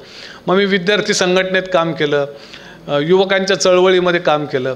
आणि ते करत असताना माझ्या लक्षात आलं की आपण खूप वरवरचे प्रश्न घेऊन भांडत बसतो, स्वतःची पाठ थोपटतो, चौकसभा घेतो आणि आपल्याला वाटतं आपण काहीतरी खूप भारी देश आणि समाज बदलाचं काम करतोय. आणि नंतर माझ्या लक्षात आलं की ही आपण स्वतःचीच फसवणूक करतोय. कारण आपल्याकडे इतकी छोटीशी शक्ती आहे, आपल्याकडे छोटासा वेळ आहे. कारण उद्या कोणाला माहीत नाही, आपल्या हातामध्ये आज आहे. तर आज आणि आत्ता आपण काय करू शकतो ते आपल्याला करायला पाहिजे. आणि कोणासाठी करायला पाहिजे तर महात्मा गांधींनी सांगितलेला अंत्योदयाचा विचार आहे. अंत्योदय म्हणजे जर समाजाच्या प्रगतीचं मोजमाप करायचं असेल तर सगळ्यात तळातल्या माणसाची प्रगती किती झाली यावर समाजाच्या विकासाचा आपण मोजमाप करू शकतो. आणि गांधीजींनी एक फार भारी वाक्य सांगितलं की मागच्या 100 वर्षात समाजामध्ये औद्योगिक क्रांतीनंतर प्रचंड प्रगती झाली, पण समाजाची नीतिमत्ता मात्र 1 इंचाने वाढलेली नाही. आणि खरं तर ते वाक्य आजही रिलिव्हंट आहे. नीतिमत्ता वाढलेली तर नाही, उलटी ती खाली खाली जाताना आपल्याला सगळ्यांना दिसते. स्वामी विवेकानंद म्हणाले की मी त्या व्यक्तीला राष्ट्रद्रोही समजतो जो आपल्या ज्ञान, कौशल्य आणि क्षमतांचा उपयोग आपल्याच देशातल्या गरीब लोकांसाठी करत नाही. गाडगे महाराज म्हणले ज्याला भुकेल्याचं दुःख कळत नाही तो सैतान. सैतानाची व्याख्या म्हणजे ते सैतान म्हणजे रात्री 12 वाजता स्मशानात दिसतो तो नाही. ज्याला भुकेल्याचं दुःखच कळत नाही तो सैतान, तो फक्त स्वतःच बघतो.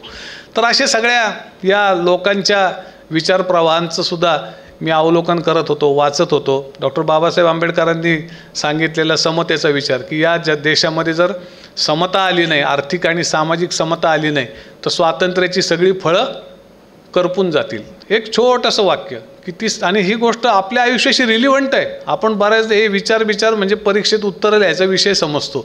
तुम्ही तुमच्या जीवनाशी निगडीत करून बघा. एक नागरिक म्हणून तुम्ही याला काय प्रतिसाद देता, खूप महत्त्वाचं आहे. मला वाटलं की आता मी छोटंसं काहीतरी करायला पाहिजे, कारण मला खूपच एक प्रकारची अस्वस्थता आली की आपण नुसतं विचार करतो, आपण हे पाहिलं, आपण ते पाहिलं, हे ऐकलं, अस्वस्थ झालो आणि पुढं काहीच नाही. आणि म्हणून मी म्हटलं की काहीतरी करायला पाहिजे. आणि मला आठवतं की 1988च्या नोव्हेंबर महिन्यात मी पहिल्यांदा लालबत्ती भागात गेलो आणि माझा एक प्रवास सुरू झाला. मला 2 मुलं हवे होते ज्यांचे मी जीवन बदलून टाकेल किंवा बदलायचा प्रयत्न करेल. आणि माझ्या मनामध्ये जी अस्वस्थता दाटलेली आहे की मी नुसतंच मला कळतंय, मी शिकलो, मी फार काही करू शकत नाही, पण मी थोडंसं काहीतरी करू शकतो, पण मी ते पण करत नाही. आणि मग मी विचार करतो की मला करायचं तर आहे, पण त्या परत त्या म्हातारीच्या गोष्टीसारखं नाही का, थांब माझ्या बाळा, त्या कावळ्याची गोष्ट माहिती आहे तुम्हाला, चिमणी कावळ्याची, थांब माझ्या बाळाला तीट लावू दे, थांब माझ्या बाळाला कुंकू लावू दे, थांब माझ्या बाळाला दूध पाजू दे. संपतच नसते ना गोष्ट. तसं मी म्हटलं की मी विचार करत होतो एकदा शिक्षण पूर्ण होऊन जाऊ दे, पायावर उभं राहू दे. कारण घरचे म्हणायचे बाबा तू काय करायचे कर, पायावर उभं राहून कर, आणि बाकी म्हणायचे तू शिक्षण घे. कोणी म्हणायचं तू कलेक्टर हो. आणि मग मी UPSCचा खूप अभ्यास केला. ते म्हणायचे की अरे जर एखादा माणूस UPSC झाला, त्याच्या हातात इतकी पॉवर येते आणि त्या पॉवरमुळे तो हजारो लोकांचं कल्याण करू शकतो. तू काय 2 मुलांचं घेऊन बसला. नंतर माझ्या लक्षात आलं की 2 मुलांचं तरी करणं ही त्या 2 मुलांची गरज नाही आहे, आणि खूप जास्त लोकसंख्येचं काही भलं करणं हे पण माझं उद्दिष्ट असू शकणार नाही आहे. कारण की मला ते माझ्या हातून होणं हे फार महत्त्वाचं आहे. सिस्टीमच्या माध्यमातून लाख करोडो लोकांना लाडकी बहीण करून टाकणं ह्याच्याने मला आनंद नाही आहे. माझा आनंद याच्यात आहे की माझ्या हाताने त्या 2 बहिणींना मी काही देऊ शकतो का, माझी शिळी भाकर, ते खूप महत्त्वाचं आहे. मी दुसऱ्याचं काढून तिसऱ्याला द्यायचं, याला काही माणुसकी, मानवता, बहीण भावाचं नातं बितं मी तर नाही मांडणार. आणि मी म्हटलं की यार आपण काहीतरी वेगळाच विचार करतो. आपल्या हाताने कल्याण व्हायला पाहिजे ना, आपल्या हाताने काहीतरी व्हायला पाहिजे, म्हणजे आपल्याला वाटेल की आपल्याला जे अस्वस्थता आली त्याच्यावर आपण काहीतरी काम केलं. आणि मग मी त्या दिवशी, मला आठवतं दिवाळी होती, नोव्हेंबर महिना होता, आणि मी गेलो 88मध्ये आणि मुलं शोधायला लागलो. मला खूप अनुभव आले आणि त्या अनुभवातून मी शिकत गेलो. आणि 26 जानेवारीचा दिवस मला आठवतो. तिथे एक महापालिकेच्या शाळेमध्ये एक मुलांना गोळा केलेलं होतं आणि मी पहिले 2 मुलांची अपेक्षा करत होतो. 2 मुलं मला मिळाले आणि 2 मुलं मिळाल्यावर हळूहळू तिथे त्या मुलांना मी खेळ घेतले त्यांना मला खूप गाणी येतात, प्रार्थना येतात, ते मी त्या मुलांना शिकवायचा प्रयत्न केला, त्यांना शाळेत घातलं. आणि माझ्याकडे एक फार भारी गोष्ट होती ती म्हणजे मला खूप भूतांच्या गोष्टी येतात आणि त्या ऐकायला पोरं लांबून यायची. भूतांची गोष्ट सांगा, आले की ते म्हणायचे ते अभ्यास मरू दे, पहिले भूताची गोष्ट सांगा. मग भूताच्या गोष्टी ऐकायला पोरं यायला लागली आणि मला 2 पोरांसाठी काहीतरी करायचं होतं. मला खूप बरं वाटलं सुरुवातीला, पण नंतर मी लवकरच फेब्रुवारी उजाडला तेव्हा मला चक्रम व्हायची पाळी आली, कारण माझ्याकडे 120 मुलं यायला लागली सगळ्या रेड लाईट एरियातली. आणि मी म्हणायचो अरे बापरे, मला तर 2 मुलांचंच काहीतरी करायचं आहे, नंतर दुसरं काहीतरी करायचं आहे, मग नंतर शिक्षण झाल्यावर पायावर उभं राहिल्यावर मला काहीतरी मोठं करायचं आहे, मीच ठिकाणावर नाही. आणि मग मला त्यावेळेला खूप गुरु भेटले. मला एक गुरु भेटले, त्यांची आता नावं सांगत बसत नाही. ते म्हणले जेव्हा तू कन्फ्यूज असशील हे करू का नको, तेव्हा 2 प्रश्न स्वतःला विचार. पहिला प्रश्न, if not me then who, जर मी नाही तर कोण.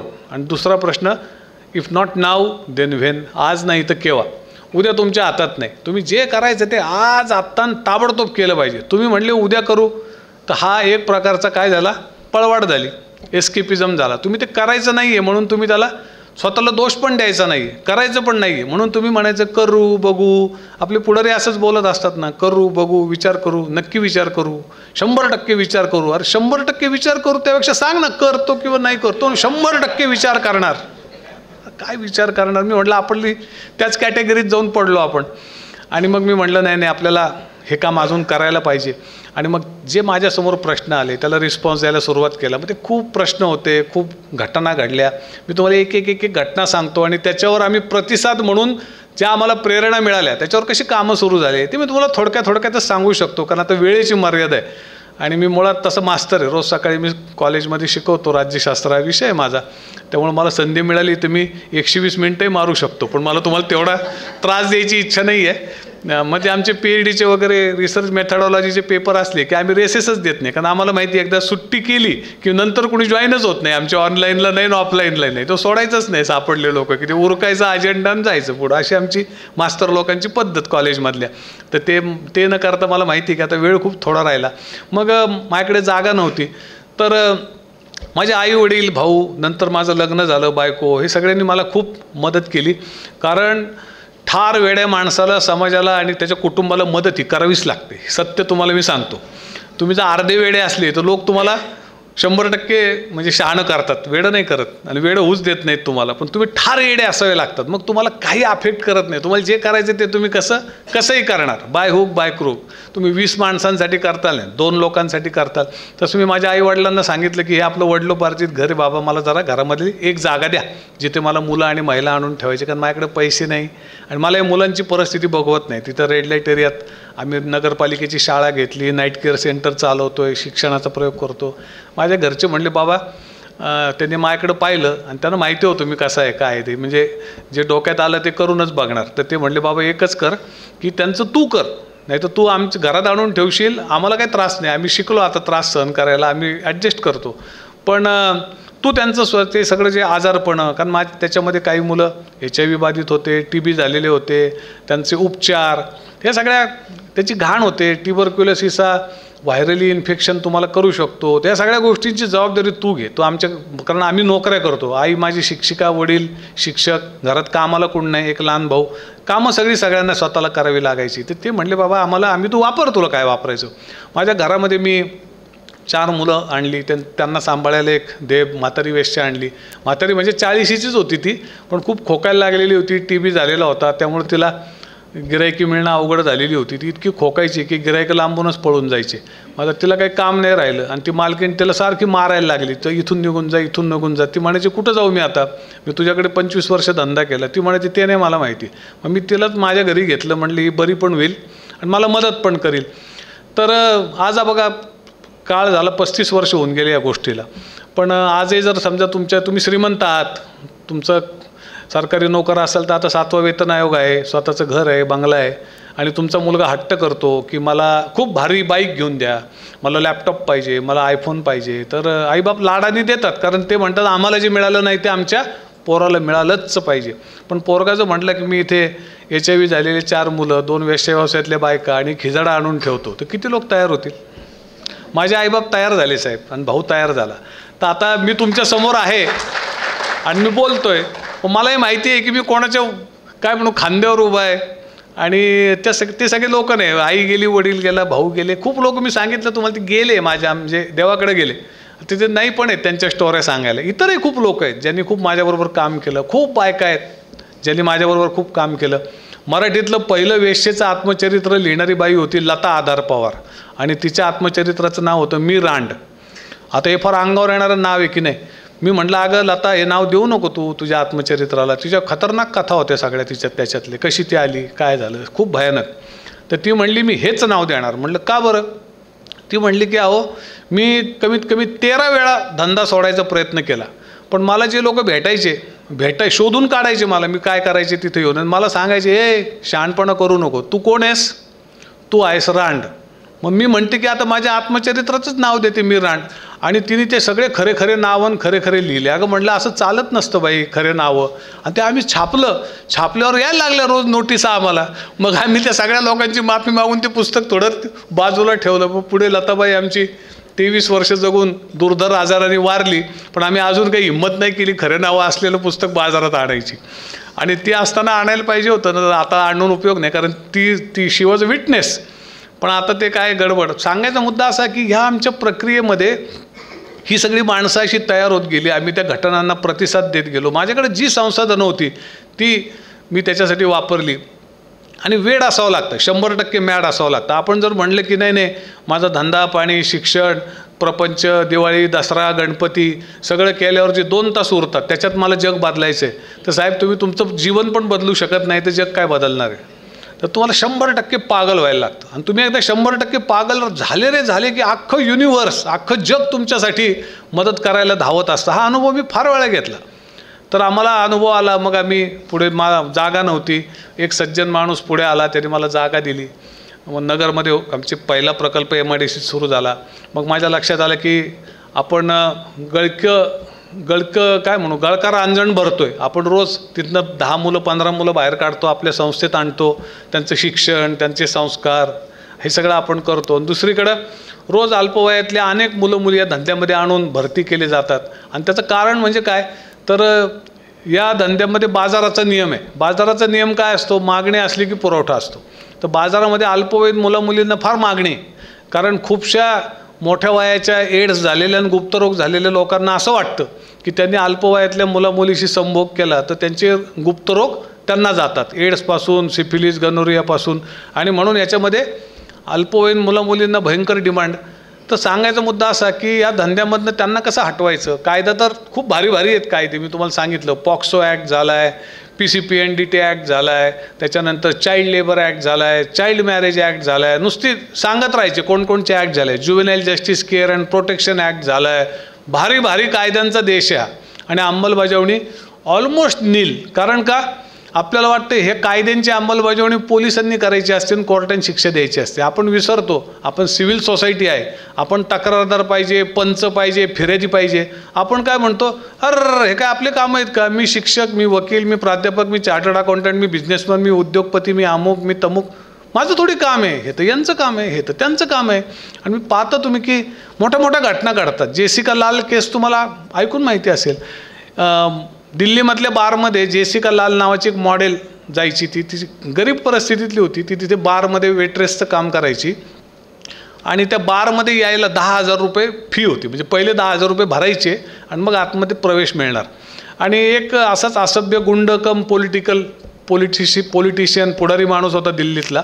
तो तिच्या अंगचटीला जायला लागला, तिला हात धरायला लागला. तिने त्याचा प्रतिकार केला. ती म्हणली तुम्ही लांबून बोललं पाहिजे, माझ्या अंगाला हात नाही लावायचं, मी वेट्रेस आहे पण वेश्या नाही आहे, असं तिने तिथे बोलली. त्याला इतका राग आला कारण त्या आजूबाजूच्या लोकांनी ते ऐकलं. त्यांनी धाडकन पिस्तूल काढलं आणि खाड खाड खाड खाड गोळ्या घातल्या. त्या गोळ्यांचा आवाज ऐकून अख्खा बार रिकामा झाला.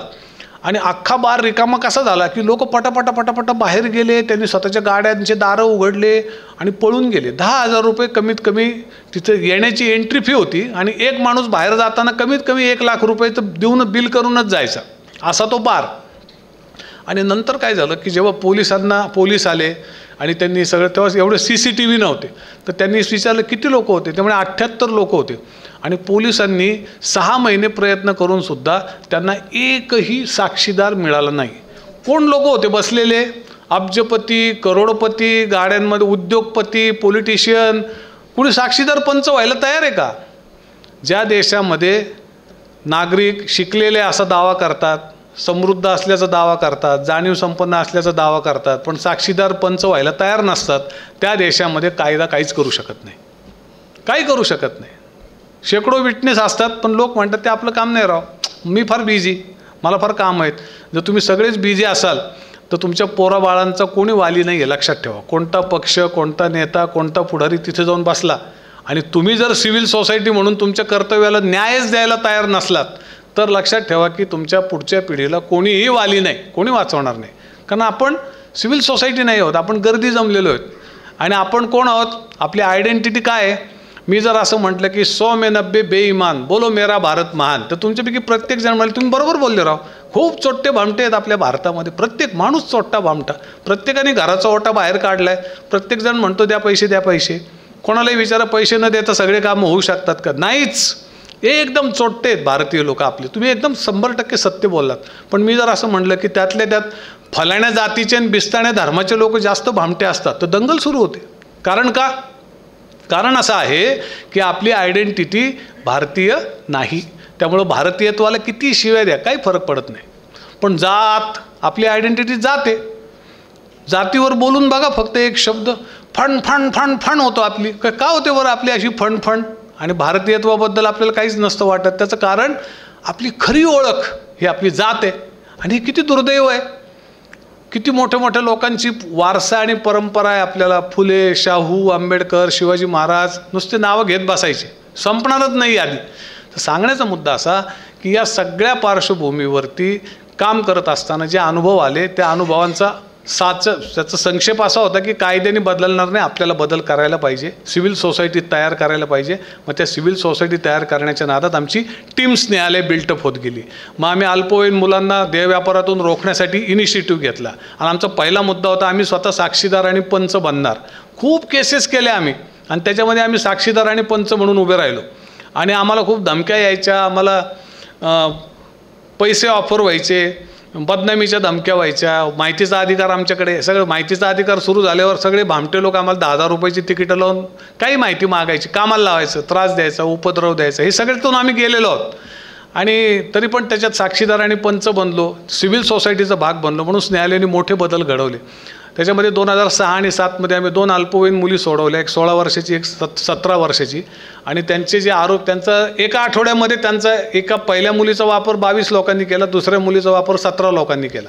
पहिली मुलगी जी होती 16 वर्षाची, तिचा वापर करणारा सगळ्यात ज्येष्ठ नागरिक 65 वर्षाचा हॉटेलचा मालक होता.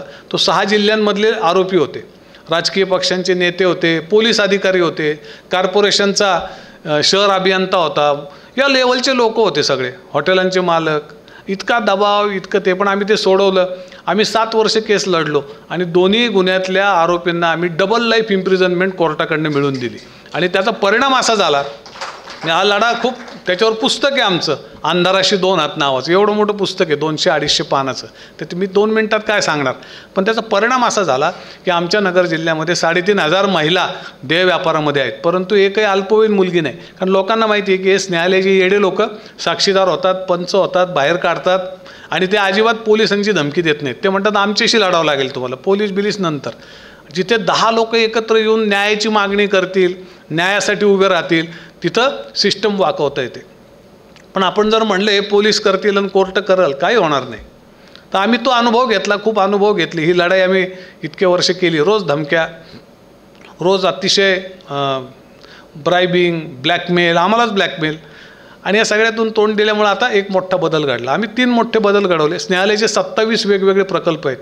दत्तक विधान केंद्र आहे. मग बालविवाहाचा प्रश्न आला, आम्ही उडान नावाचा प्रकल्प सुरू केला, 400 बालविवाह थांबवले. बालमातांचा प्रश्न आहे, डोकं काम नाही करत. तुम्ही, मला वाटतं जे लोक सामाजिक क्षेत्रामध्ये असतात त्यांना थोडं बहुत तरी अंदाज असेल की आपल्या समाजामध्ये काय चाललं आहे.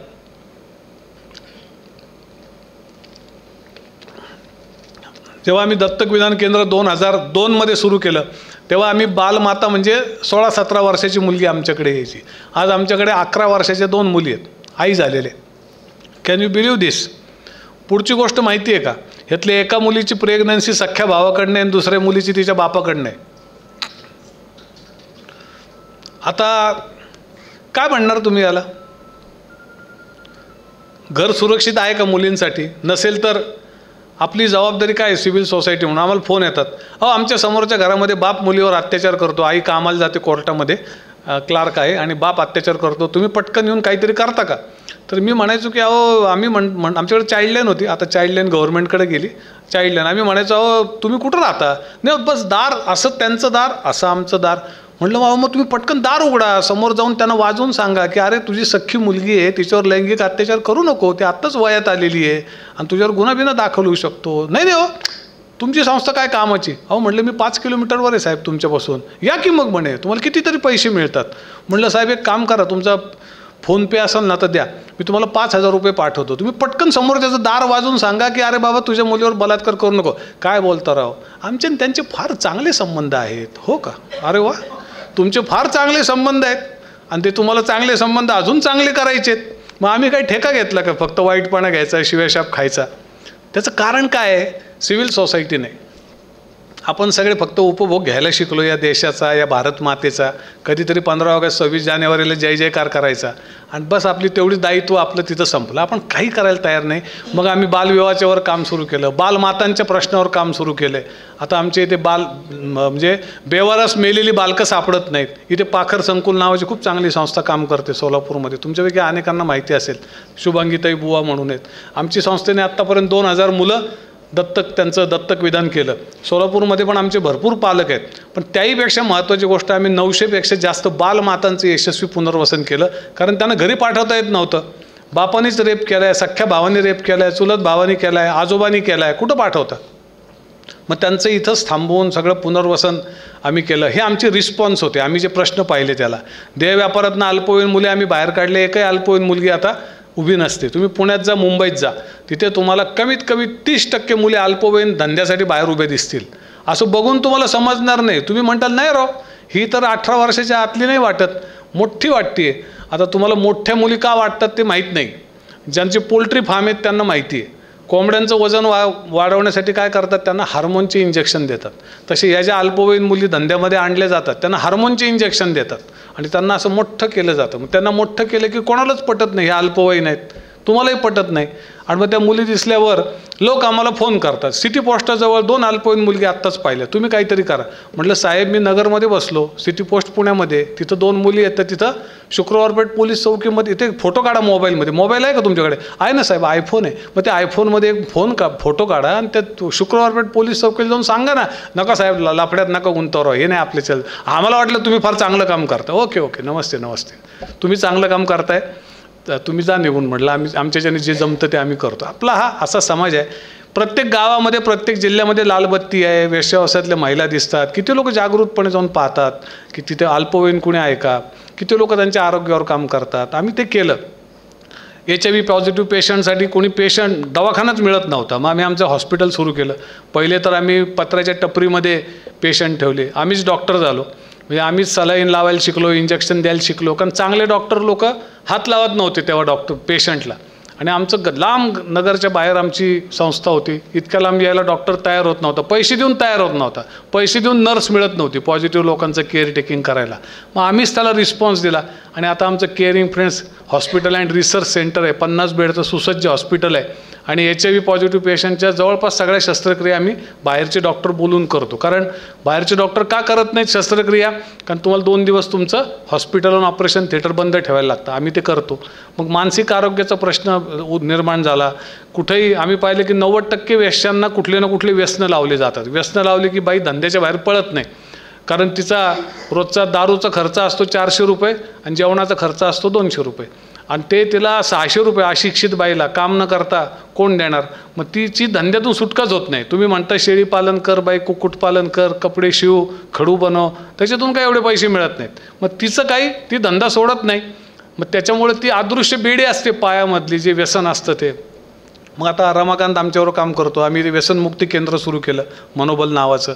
आम्ही ज्याच्याकडे पैसे आहेत, बायकांना फ्री, म्हणजे वेश्यावसातल्या महिलांना फ्री, हिजड्यांना फ्री, पण ज्याच्याकडे पैसे आहेत, उदाहरणार्थ पोलिसच येतात, पोलिसांच्या घरचे लोक पोलिसच घेऊन येतात.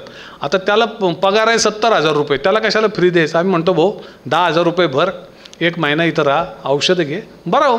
आणि नंतर पण आम्ही फॉलोअपसाठी मदत करतो वेगवेगळी. तर आमचं डी-ॲडिक्शन सेंटर आहे. मग ज्या आमच्याकडं मानसिक आजारी महिला यायच्या, प्रेग्नंट सापडायच्या, देह व्यापारामध्ये कितीतरी महिला होत्या ज्या मानसिक आजारी होत्या, तिथं त्यांचा गैरवापर करून घेत होते. मग आम्हाला वाटलं की अरे आपण मानसिक आजार या अँगलनी पण मानसिक आजाराकडे पाहिलं पाहिजे, काम केलं पाहिजे.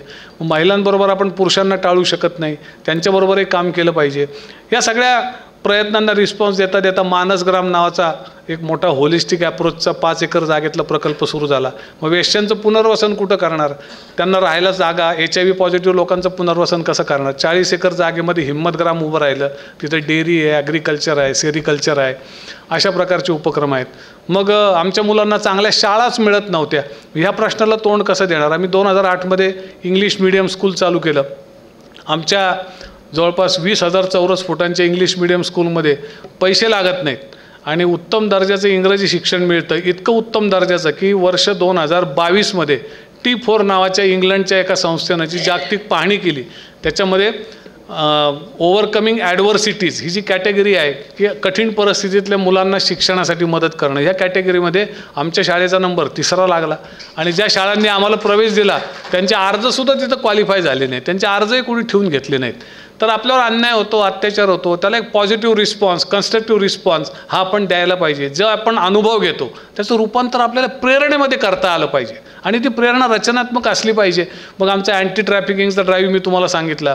युवा निर्माण नावाचा प्रकल्प आम्ही सुरू केला, कारण हे तरुण लोक आहेत. ह्या तरुण लोकांना नुसतेच त्यांच्या हातात तलवारीन, झेंडे, जिंदाबाद मुर्दाबाद एवढंच त्यांच्याकडनं घोकून घ्यायचं, याच्या पलीकडे जाऊन त्यांना पर्पज द्यायला पाहिजे, फार चांगलं जगण्यासाठी चांगला उद्देश द्यायला पाहिजे. भारतामध्ये 70 कोटी तरुण लोक आहेत.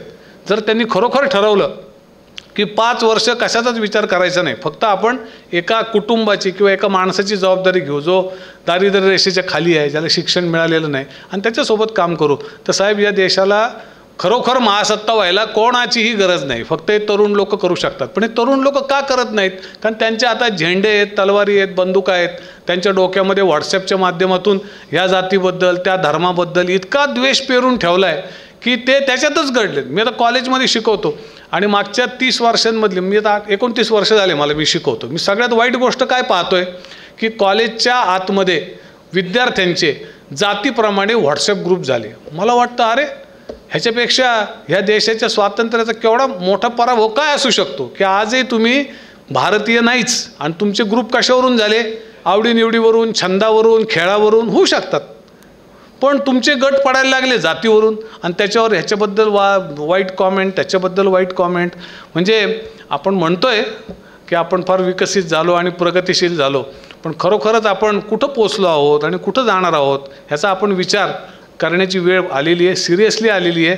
आणि बघता बघता गोष्टी घडून जातात. तुम्ही पाहिलं बघता बघता बांगलादेशमध्ये काय झालं. 4 ऑगस्टला माहीत नव्हतं की उद्याच्या दिवशी शेख हसीनाला भारतात निघून यावं लागणार आहे, पळून यावं लागणार आहे. कसं घडलं सगळं? दण दण दण दण दण दण. त्याचं विश्लेषण अनेक प्रकारे होऊ शकतं, पण हे सत्य आहे की काही कोटी लोक रस्त्यावर उतरले होते भेदभावाच्या विरुद्ध, उपासमारीच्या विरुद्ध, नोकऱ्या नाहीत म्हणून. आपण कुठं आहोत आत्ता? आणि त्या देशाचा GDP 2020 आणि 21मध्ये आपल्यापेक्षा जास्त होता. म्हणजे राष्ट्रीय उत्पन्न, मानशी उत्पन्न आपल्यापेक्षा जास्त होतं. ती सगळ्या जगाला कापड पुरवणारी फार मोठी इंडस्ट्री आहे तिथे, आणि महिला काम करतात मोठ्या संख्येनं. आणि किती म्हणजे चांगली व्यवस्था आहे. कारण मी दोन वेळा मी 150 मुलांना घेऊन सायकल यात्रेमधनं तिथे गेलो. आपला आझादीचा अमृत महोत्सव होता. तुमच्या सोलापूर जिल्ह्यातले खूप जण होते. इथं अखिल म्हणून बसलाय वकील, अखिल गफूर उभा राहा सर, सांग सगळ्यांना हाय कर. आमच्यावर 2 सायकल यात्रांना होतात. चलो बांगलादेश म्हणल्यावर तो आला, अहमदनगरपासून नोआखालीपर्यंत. मग आम्ही काय केलं, ह्या तरुण पोरांना आम्ही 500 बदल घडवणारी माणसं आणि संस्था दाखवल्या रस्त्यातल्या. तरुण लोकांना करायचं आहे हो काहीतरी. त्यांचे 2 प्रश्न आहेत, पैसे कुठनं येतील, माणसं कुठनं येतील. चांगलं जग कोणाला नको आहे? तुम्हाला पण हवं आहे, मलाही हवं आहे, तरुण मुलांना तर हवं आहे. त्यांचे हे प्रश्न होते. मग आम्ही त्या लोकांना भेटवलं ज्यांनी मार्ग शोधले. आणि आम्ही त्यांना हे पण सांगितलं की देश कोण बदलतं आहे, नीट विचार करा. आम्ही त्यांना झारखंडच्या बेहरागोरा नावाच्या जंगलात घेऊन गेलो आणि तिथं एक बाई आहे, तिचं नाव जमुना टुडू. ह्या बाईने 10,000 हेक्टर जंगल वाचवलं आणि तिच्यावर कमीत कमी 40 वेळा हल्ले झाले. जंगल माफिया सगळ्यांची मिलीभगत, वन विभागाचे लोक, जंगल माफिया, आमदार, खासदार, मंत्री, दिल्लीत बसलेले लोक, सगळ्यांची जंगल कटाई आणि त्याच्याबद्दल पूर्ण साठगाठ. आणि ह्या बाईने त्याला विरोध केला. आणि ही पण बाई त्या आपल्या जी रोझा पार्क होती तिच्यासारखी शिकली बिकलेली नाही, आदिवासी बाई. आणि तिचं उत्तर फार सोपं होतं की माझ्या आईबापांनी मला जसं जंगल दिलं त्यामुळे मी इतके दिवस काढले. आता माझ्या पोराबाळांना जर जंगल नसलं तर ते कुठं जातील? आणि त्यांनी शहरात जावं असं मला वाटत नाही. हे जंगलात त्यांना देण्यासाठी फार आहे, जंगलाकडे माणसं जगू शकतात. म्हणून मी लढते. मी स्वार्थाची लढाई लढते, मी परमार्थाची लढाई लढत नाही. मला पर्यावरण काही समजत नाही. त्या बाईने सांगितलं आणि त्या बाईची लढाई आम्ही जाऊन बघून आलो सायकलवर. ती काम करत होती बाई. आणि आम्हाला एकदम आठवलं जाता जाता, अरे म्हटलं जमुनाबाई तुमको तो पद्मश्री दिया गवर्नमेंट ने 2019 में. हाँ दिया ना. बोले मेरे को कलेक्टर ज़बरदस्ती ले गए दिल्ली को और वो बताए उधर वो कोविंद साहब ऐसे खड़े रहेंगे, इधर देखने का उधर देखने का, ऐसा उतरने का, पीठ नहीं दिखाने की. बहुत परेशान हो गई मैं, लेकिन गई. बोला किधर आहे तेरा पद्मश्री? ती म्हणली पोतं काढलं तिने, लाकडाचे ढलपे काय अँटिक बिंटिक, त्याच्या खालून तिने पद्मश्रीचं साइटेशन काढलं. हे देखो बोले.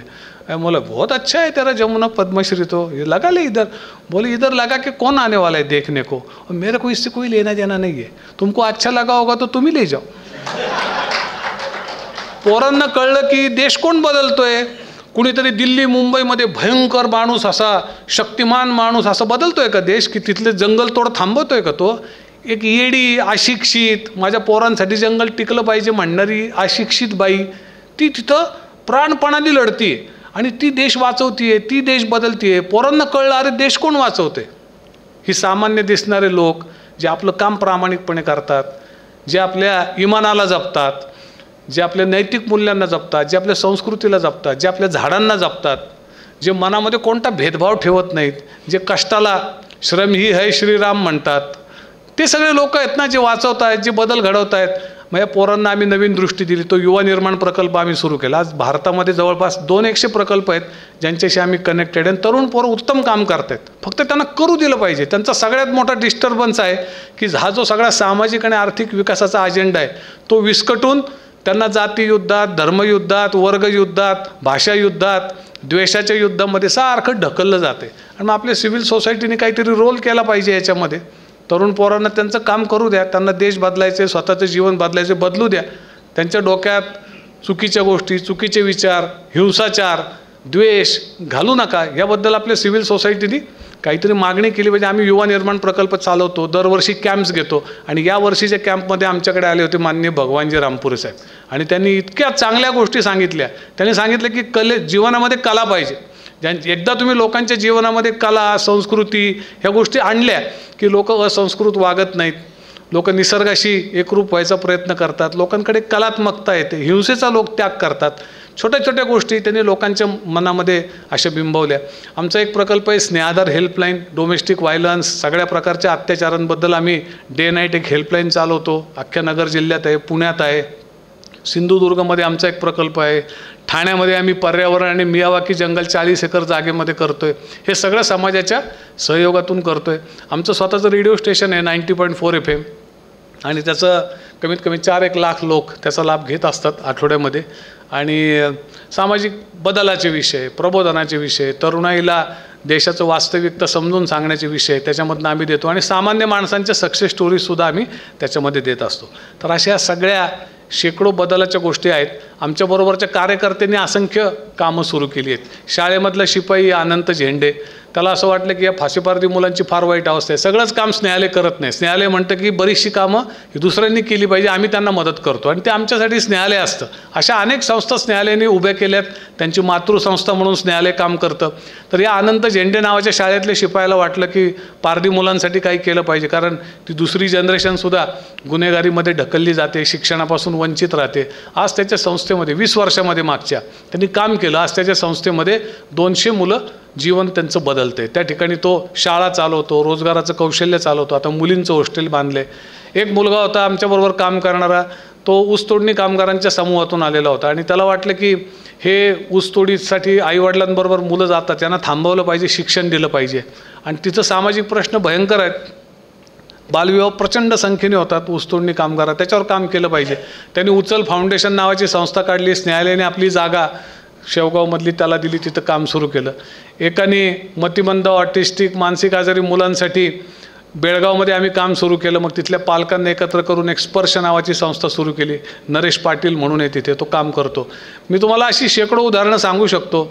आणि या सगळ्या उदाहरणांच्या मधून सांगण्याचा मुद्दा एकच असतो की देश आणि समाज बदलण्यासाठी स्वतःपासून सुरुवात केली पाहिजे. तुम्हाला जे जाणवतं त्याला लगेच प्रतिसाद द्या. उद्या देईल, निवृत्त झाल्यावर देईल, एवढी मुलाची 10वी होऊ द्या, एवढं मुलीचं लग्न होऊ द्या, एवढं मुलीची डिलिव्हरी होऊ द्या. अरे असं करता करता तूच असं जातो, आणि ते नुसतं असं असतं. एवढं झालं की आलो, तेवढं झालं की आलो, एवढंसं आयुष्य आहे आपल्याकडं. तर तुम्ही आज आणि आत्ता काय करता ते खूप महत्त्वाचं आहे. श्री गणेशाच्या साक्षीनं तुमच्यासमोर प्रेरणांचा प्रवास मी मांडायचा प्रयत्न केला. ह्या प्रेरणा विविध प्रश्नांकडे तुम्ही कसं बघता त्यातून तुम्हाला मिळतात. शेकडो लोकांनी याच्यावर काम केले. तुमच्या प्रत्येकामध्ये एक गांधी आहे, मार्टिन ल्युथर किंग आहे, एक अनंत झेंडे आहे, एक सचिन खेडकर आहे. तुमच्यापैकी प्रत्येकामध्ये एक जमुना टुडू आहे, जी 10,000 हेक्टरचं जंगल इतक्या सगळ्या माफिया, पॉलिटिकल माफिया, ब्युरोक्रॅट माफियाशी लढून राखते. तुमच्यामध्ये प्रत्येकामध्ये ते आहे. फक्त गोष्ट अशी आहे की आपण फक्त प्रतिक्रिया देणार का रचनेचा प्रतिसाद देणार. प्रश्न आपल्या समोर आहे आणि उत्तर आपल्या आतमध्ये आहे. मला आज इथं येऊन तुमच्याशी संवादाची संधी दिल्याबद्दल हे उद्योग bank, rotary club, Solapur MIDC आपल्या सर्वांचे खूप आभार. आणि आपण माझं लांबलं आहे भाषण मला माहिती आहे, पण तुम्ही इथे शांतपणे बसून आहात आणि अजूनही उत्सुकतेनं तुम्ही ऐकत आहात शेवटपर्यंत. आणि सगळी महानुभव माणसंसुद्धा माझ्यासमोर बसली, किती मोठी गोष्ट आहे. तर मला थोडा काही माझे शब्द खटकले असतील, कुठे लहान तोंडी मोठा घास घेतल्यासारखं वाटलं असेल तर मला माफ करा. आणि मी जे सांगितलं त्या मुद्द्यावर तुम्हाला शक्य झालं तर नक्की विचार करा. आणि गणेश ही बुद्धीची देवता असते, त्यामुळे ही जी व्याख्यानमाला आहे ते आपल्याला बुद्धीला असंच नवीन नवीन खाद्य पुढच्या व्याख्यानांमधून सुद्धा देत राहील असा मला विश्वास वाटतो. तुम्हाला सर्वांना स्नेहालयाला भेट द्यायला येण्याचं मी मनापासून निमंत्रण देतो. कधीही या आणि त्याच्यासाठी काहीतरी निमित्त असेल, कोणाच्या तरी लग्नासाठी आल्यावर येईल, मग तिकडे शिर्डीला जाताना मध्येच तुमचं लागतंच ना स्नेहालय, जाऊ दे मरू दे, तुम्ही या आमच्यासाठी खास, आम्ही तुमची पुढची व्यवस्था करतो, तुमचं पटकन शिर्डीचं दर्शन करतो, शिंगणापूरला नेऊन आणतो, आमच्या ओळखी आहेत ते आम्ही तुमचा वेळ वाचवतो. तो वाचलेला वेळ तुम्ही आम्हाला द्या आणि आम्हाला अजिबात तुमचे पैसे नकोत. तुम्ही ते काम बघा आणि तुमच्या जीवनामध्ये अशा प्रकारच्या कामासाठी तुम्ही काही मदत करू शकता का, एखाद्या कामाचा भाग बनू शकता का, ह्याचा विचार करा. वेळ द्या, पैसे टाकून जबाबदारी झटकू नका. पैसे दिल्यामुळं नागरिकांचं नागरिकत्व सिद्ध होत नाही. आणि मला असं वाटतं की तुम्ही काहीतरी ॲक्शन करा. इथे इतकी चांगली चांगली कामं आहेत, त्याच्याशी जोडून घ्या. निश्चितपणे तुम्हाला अशी कामं सापडतील. आणि वेळ द्या. तुम्ही जर वेळ दिलात तर तुमची पुढची पिढीसुद्धा उत्तम नागरिक बनेल आणि त्यांच्या आयुष्यातले प्रश्न निश्चित कमी होतील. तर पुन्हा एकदा मला इथं बोलवल्याबद्दल सर आपले सर्वांचे आभार मानतो आणि आपली रजा घेतो. धन्यवाद.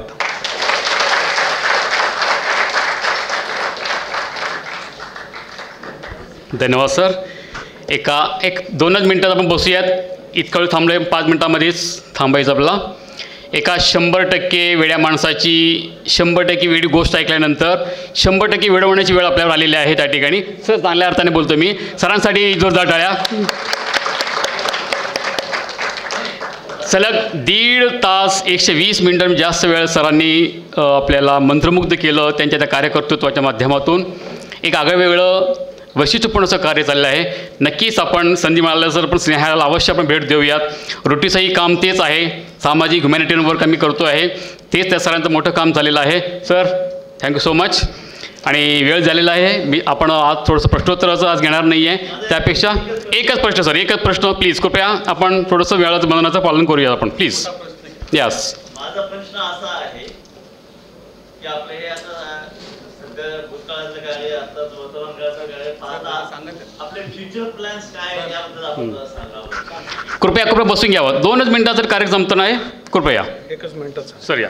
सर माझा फ्युचर प्लॅन असा आहे की मला लवकरात लवकर स्नेहालयाच्या कामातून निवृत्त व्हायचं आहे. आत्ता स्नेहालयाच्या अध्यक्षा जया जोगदंड नावाची 30 वर्ष व्यवसाय केलेली महिला आहे.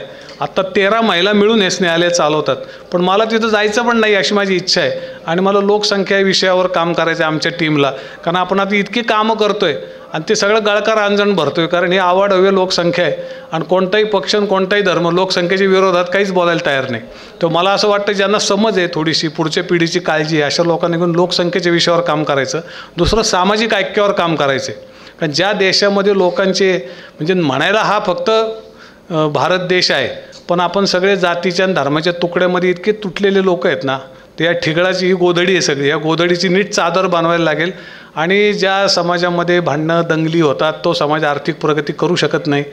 जिथे लोकांच्या मनामध्ये आर्थिक प्रगतीच्या ऐवजी यांचा भेद बघतो हे लोक काय करतात तेच बसलेले आहेत, ते लोक काही प्रगती करू शकत नाहीत. तर सामाजिक एकतेवर काम करायचे आणि लोकसंख्येवर काम करायचे आणि सगळ्या समविचारी लोकांना बरोबर घेऊन हे काम करायचे. हे आमचे 2 मोठे प्लॅन आहेत.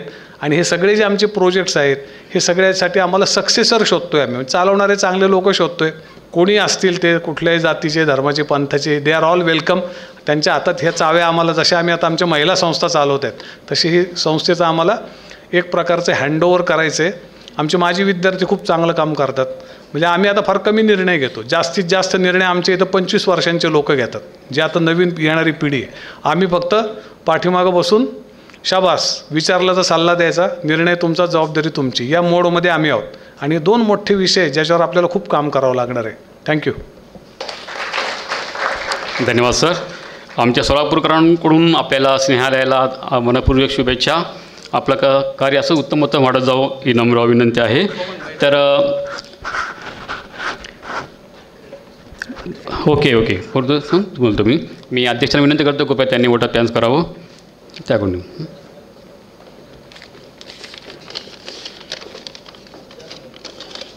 नमस्कार. सन्माननीय व्यासपीठ आणि उपस्थित श्रोतेवर्ग. उद्योग बँक सेवक सांस्कृतिक मंडळ आणि रोटरी क्लब MIDC सोलापूर यांच्या संयुक्त विद्यमाने आयोजित 59व्या आमच्या व्याख्यानमालेचे आजचे 3रे पुष्प माननीय अहमदनगरचे श्री गिरीश कुलकर्णी सर यांनी गुंफले आहे. त्यांचा विषय होता प्रेरणांना प्रतिसाद. अगदी शांतपणे आपण सुद्धा ते सगळ्याच ऐकून घेतलात. सर, आपण बाबा आमटे यांच्या प्रेरणेने ही काटेरी वाट निवडलेली आहे. आम्ही बाबा आमटे यांना पाहिलं नाही, वाचलं आणि ऐकलं आहे फक्त. आपल्या रूपात आज आम्हाला बाबा आमटे पाहायला मिळाले. आणि एक 15-20 दिवस या महिन्यात आमच्या सोलापुरात एक अशी घटना घडली होती की आमच्या स्नेहालय ते दोड्डी, रमाकांत दोड्डी यांच्या प्रेरणेने, मार्गदर्शनाने एका वेड्या माणसाला आम्ही अहमदनगरला स्नेहालयमध्ये ॲडमिट केलं होतं. न्यायचा खर्च फक्त आमचा करायचा होता, जवळजवळ 10,000चा खर्च होता. तो आमचे एक रोटरियन सत्यनारायण गुर्रम यांच्या पुढाकाराने करून त्या व्यक्तीला तिथं ॲडमिट करून आले होते.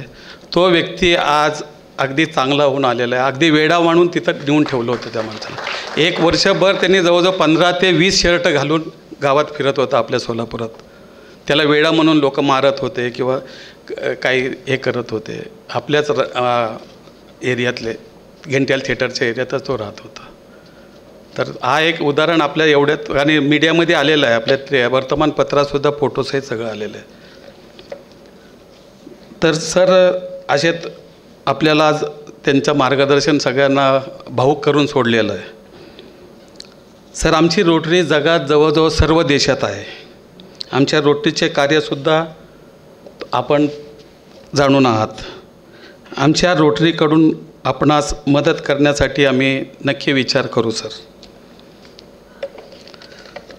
माननीय गिरीश कुलकर्णी सर आपल्या विनंतीला मान देऊन आपल्या बहुमूल्य वेळ कार्यक्रमासाठी दिला, त्याबद्दल मी सर्व उपस्थित श्रोते आणि आयोजकांच्या वतीने पुन्हा एकदा त्यांचे आभार व्यक्त करतो. आणि माननीय गिरीश कुलकर्णी सरांचा आभार मानण्यासाठी मी उद्योजक नागराज राजय्या गज्जम यांना विनंती करतो की त्यांनी सोलापुरी चादर आणि मेमोंटो देऊन त्यांचा सत्कार करावा.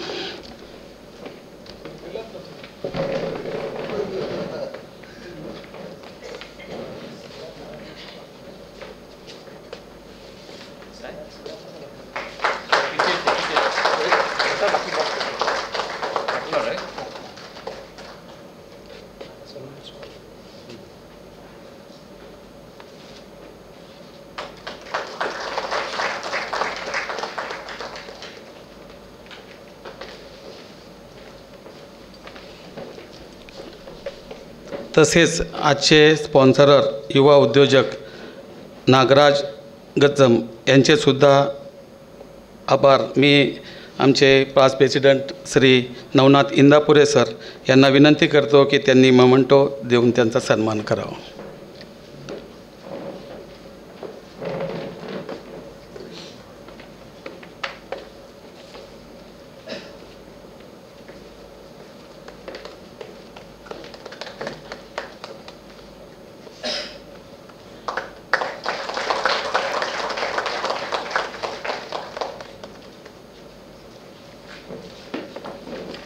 धन्यवाद सर.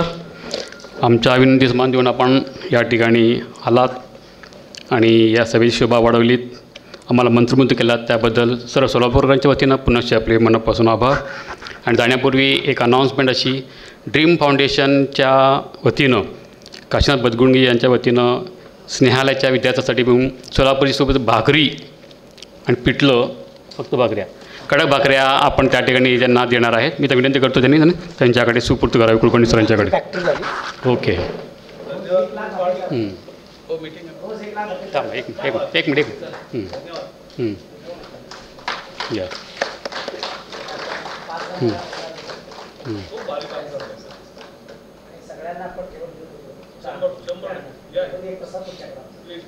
Okay, thank you.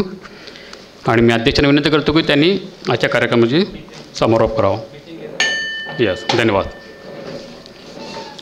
आपण इतका वेळ 9 वाजलेले आहेत, बरेचसे रसिक श्रोते 6 वाजता आलेले आहेत. 3 तास आपण बसलात. आपलं मनापासून पुनश्च एकदा आभार. आपलं स्नेह ऋणानुबंध असंच राहावं अशी आमची मनोकामना आहे. उद्या आपण भेटणार आहोत चौथ्या पुष्पाच्या माध्यमातून. उद्या एक तेलुगूचं व्याख्यान असणार आहे जगन गुरुजी यांचं. त्याही व्याख्यानाला आपण सर्वांनी उपस्थित राहावं अशी विनंती आहे. आणि मान्य अध्यक्षांच्या परवानगीनं हा कार्यक्रम संपला असं मी जाहीर करतो. धन्यवाद. शुभरात्री. Good night.